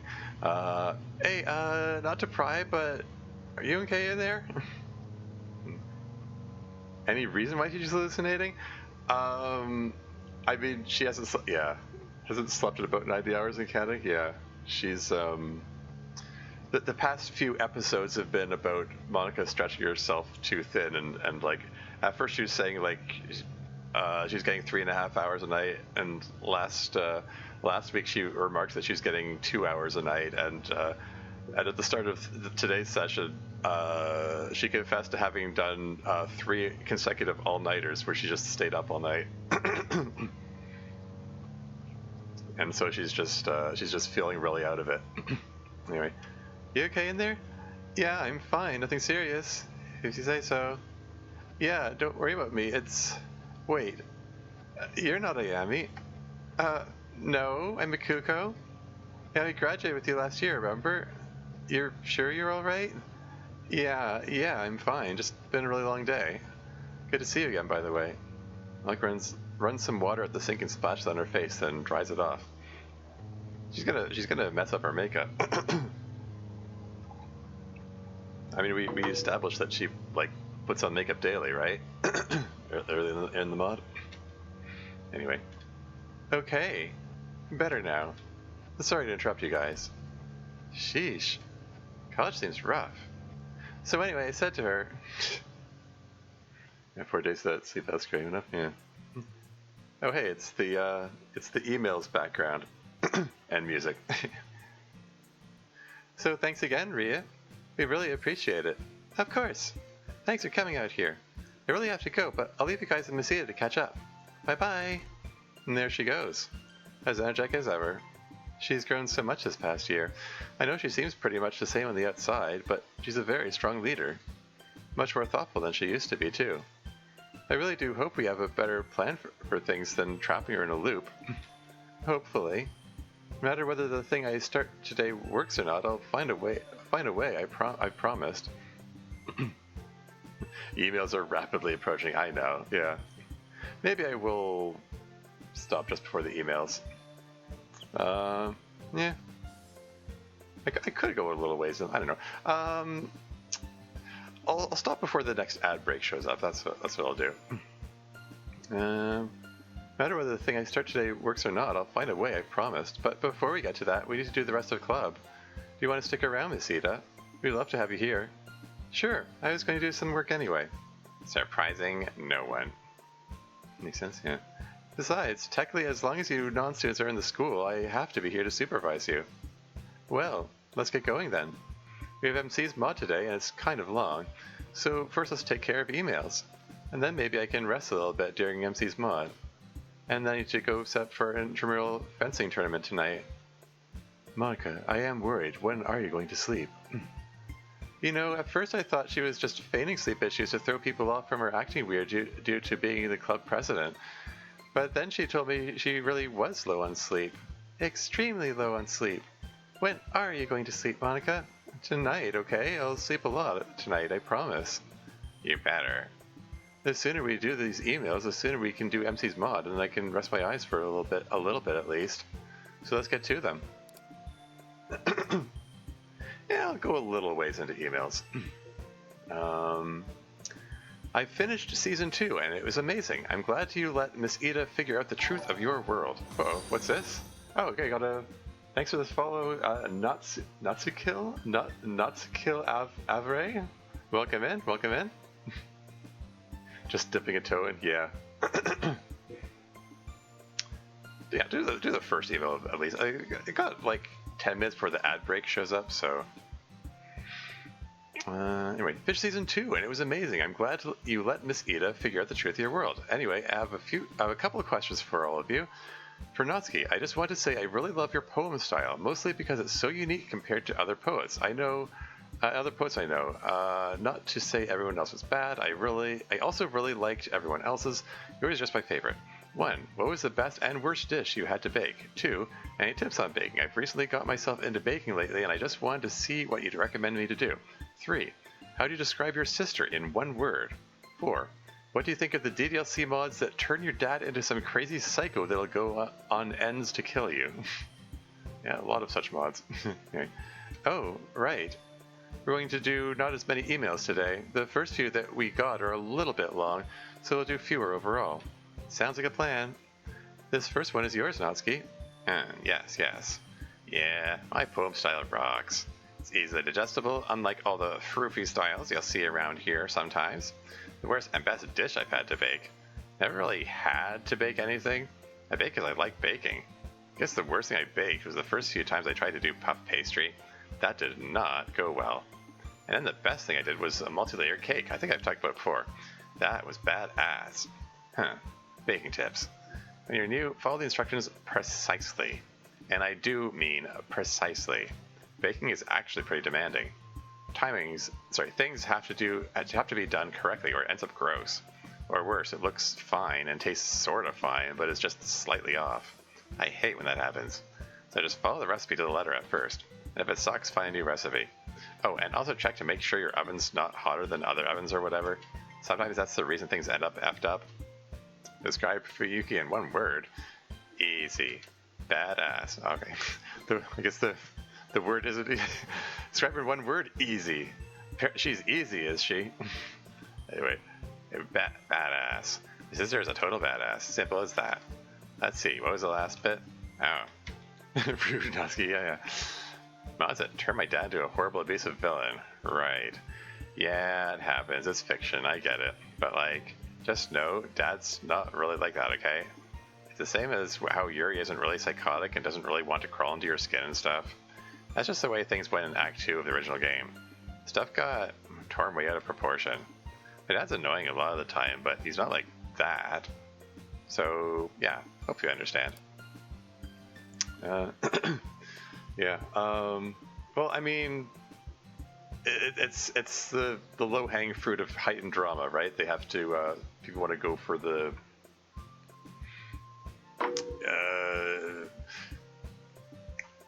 partly because people want to make things more intense, and partly, again, it's probably because, as I said before, lots of amateur writers in the community, they just, what am I trying to say?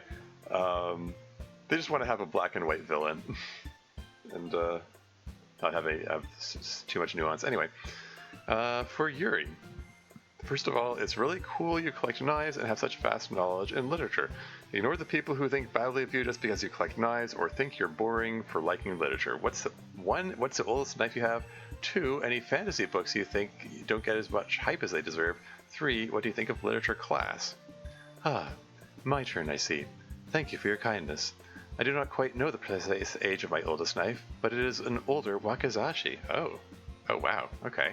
So that's like a short sword, I believe. I think it dates from the late 19th or early 20th century. Okay, so it's old. It's not like antique. Perhaps borderline not a knife, but I count it as one. I would say the works of Sarah J. Maas in general are highly underrated fantasy. The Court of Thorns and Roses series in particular is excellent. As to literature class, I generally quite enjoy it. Literature classes in the high school had divided attention from students, but I always loved it. I have not yet taken a literature class in college, but I am hoping to sometime next year. I just can't seem to get enough literature. She means that sincerely, I presume. Use an exaggerated takes on her father like exes. Yeah, that's another one. Yeah, even coming back to the earliest mods, like Our Final Heartbeat also portrayed him as an irredeemable asshole. Wakizashi is a short sword version of the katana? Yeah. I only know that term from NetHack. That's a game where it's that Dungeon Crawler roguelike, the original roguelike. One of the characters is Samurai, and he starts with a katana and a wakizashi, like a long sword and short sword, respectively. Yuri's new and slightly less impressive toy. Yeah. Anyway, for Sayori, keep fighting your depression, girl. I'm really sorry I can't relate much since I don't have depression myself, but all I know is that it will truly never go away. As long as you have MC and the others to support you, can at least balance your brain clouds. 1. What do you think of all those suicide jokes concerning you? 2. What are some common misconceptions of depression that annoy you? I'd like to learn more about depression since I believe people, including I, don't know it as well as we should. Okay. Yeah, we've kind of established that Sayori does a lot of dark humor stuff. Anyway, thanks, emailer. I feel like I mostly have the problem as under control as it's ever going to get, and it's very much tolerable. It gets bad sometimes, but it's still good most of the time. I actually really don't mind suicide jokes about me. I think they're really funny, usually. She has an awful sense of humor about suicide, you guys. It's mostly funny because it's true. As for depression misconceptions that annoy me, there aren't too many. The one I see all the time in DDLC mods is stuff can make my depression all the way better. Like, oh, MC and I got together, suddenly I'm okay, and I don't want to commit suicide anymore ever. That's just not how it works. But that's okay. Without people working on stuff like that, there'd be a lot less awareness of depression in general. So I really don't mind too much. Have one of those good times?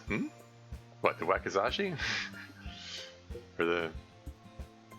With the swords used by Imperial Japanese officers. Huh, neat. Anyway, for MC, you've been a great boyfriend to Sayori, willing to spend who knows how long on depression and supporting Sayori the best you can. Also, you and Sayori are so cute together. 1. What was the worst game you ever played? Naosuke can join too if she's like. 2. Do people make fun of you for being in a club full of girls? Let's see. Hey, I got more out of it than she does. Okay, that's not true. Worst game, huh? You know, kind of like a question about books someone asked me before. I can't remember bad video games very much. Just end up forgetting if it's bad. So I can't really give you a good answer. Naosuke did that a while ago where she reviewed every video game and gave all the good ones 0 out of 10. Or Fire Emblem did so? Yeah, fair enough. Yeah. But I don't know which one she actually thinks is the worst. Aliens, Colonial Marines. Fair enough. Da-da-da. No one makes fun of me for being in a club full of girls. Maybe if this were 5th grade instead of being a high school senior and then a college freshman. But no one makes fun. If anything, I get comments like, wow, smart of you to join the club with a bunch of cute girls. The blush. Which you might remember was also my initial reaction when I came here. Plus, there's one especially cute girl. So yeah, make fun of me all you want. I'm living the dream. For Monika, honestly, even though your actions can't be 100% justified, I'm so proud of you for taking responsibility for what you have done, correcting yourself for your mistakes. I honestly admire you for that. 1. How did you get your epiphany? Did the game basically curse you with it, or ... question mark? 2. Your favorite and least favorite poem you have written. 3. Since the events that happen right now will be perceived as last year when your senior year resets, like Fuyuki getting cancer, will she eventually realize that she has gotten cancer before Naosuke was technically born? Sorry if I worded it weirdly. Where Naosuke was born? I mean, I guess talking about time loops, assuming that Naosuke was born when the game first came to existence. I don't know. Hey, moving on. None of those actions were justified. I just hope they were understandable under the circumstances. It just started gradually. I remember it began as a weird feeling, like the edges of your vision being blurry, only instead of blurry, the UI of the game was bleeding through. And then I started to realize that someone was out there. It was tough. I felt like I was going crazy. So I had to hold it together and pretend everything was normal, when really it wasn't. Oh hey, look, there's like history repeating itself or something. Not fun. My favorite poem so far is Easy, The Fall of Autumn. I really love that one. I just love the way it sounds, especially. My least favorite, I'm not sure. I have to think about all the poems I've written so far. I also am rather fond of A Note, Perfect Circle, The Sequence, and Shooting the Messenger. I guess for least favorite, let's go with School Spirit. That one seemed better at the time, but now it's just very meh. Let me see, this next one is about the time loop. Well, as you can see, we actually ended up not resetting eventually, but the time loop doesn't really work like that. The years don't really move forward. If we had proceeded for Yuki, it would have been last year for as many years in a row as we let it continue. And for the rest of us as well. It doesn't push back the events of other years, it's just a static loop which messes with the way memory works for everyone in here, if that makes any sense. On to the next bit in any event. Darn it. Is incoming ad break in 4 minutes, and so I did want to at least finish the first email, but might have to cut off early. I'm just taking a look at who's on, checking about who to raid. Nobody's jumping out at me. I'm just gonna take a peek at the Doki Doki Literature Club tag, see if anyone's playing any mods. Yeah, just like everything else, it's usually yeah, everyone's playing the game for the first time.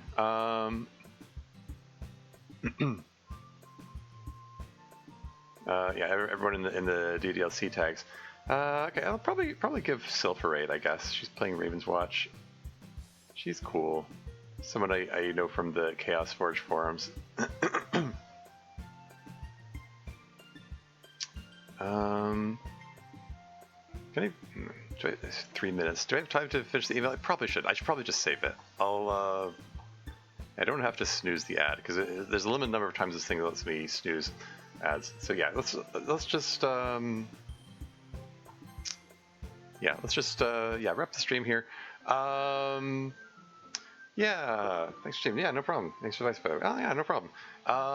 Cool. So we're seeing Monika unraveling. It feels like it's building up to something big.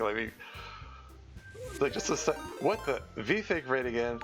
Welcome to the stream, Raiders. I was just about to raid out. You caught me at an awkward moment, but welcome in, Raiders. I'm a Tori Muse. I'm a variety gaming streamer. Wow, chain raid. Yeah, that's what it's gonna be. Yeah.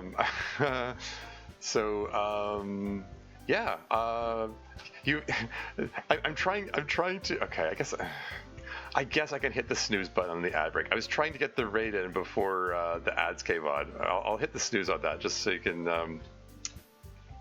How's your stream? I was just looking over at picking out who to raid. I noticed you were playing XCOM 2. How did your stream go? Love to hear about it if you want to share. But yeah, on my end, I'm just wrapping up here. I was just gonna say, like, it feels like this is building into something. Like, it's the timing of events feels. I don't want to say it feels contrived. It does, but it does feel like it's building to something. Like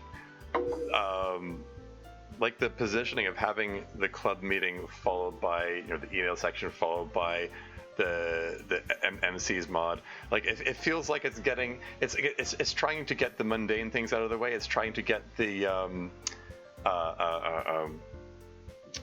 what am I trying to say here?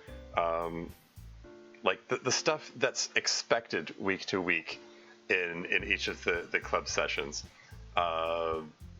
It feels like it's trying to get that out of the way so that it can get to the real meat of the I expect upcoming cliffhanger of whatever the heck is about to go wrong. Assuming something goes wrong when Monika tries to implement whatever it is that she's going to do with the code, and when she's in her hallucinatory state that she's in. Campaign is going well, playing with a better Advent mod, which adds a lot of tougher enemy variety, but otherwise doesn't have the fiddliness and extreme drawn-outness of long wear.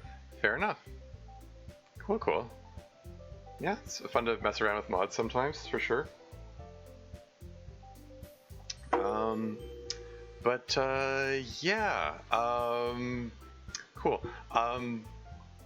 Yeah, I don't know what else to say about this. It's interesting. Like whatever is about to happen, I also sort of wonder how Ryan's going to play a part in that, and I don't know. Lots of questions. The messages at the beginning of this episode are still confusing. Was that another of Monika's hallucinations, or was that maybe part of Natsuki's op or something? Which could be the more likely answer. I don't know. But in any case, yeah, I'm gonna raid out now. And I believe I said I decided I was gonna raid Sylph. She's playing Raven's Watch, which is roguelite based on like fairy tale characters. Looks like she's playing as the Snow Queen. As in Frozen, as in Let It Go. As in is it Sir Arthur Conan Doyle who wrote that one, or am I? No, Hans Christian Andersen. It's the other author who has has three names. Arthur Conan Doyle is author of Sherlock Holmes. I'm getting myself mixed up. Among other things. Anyway,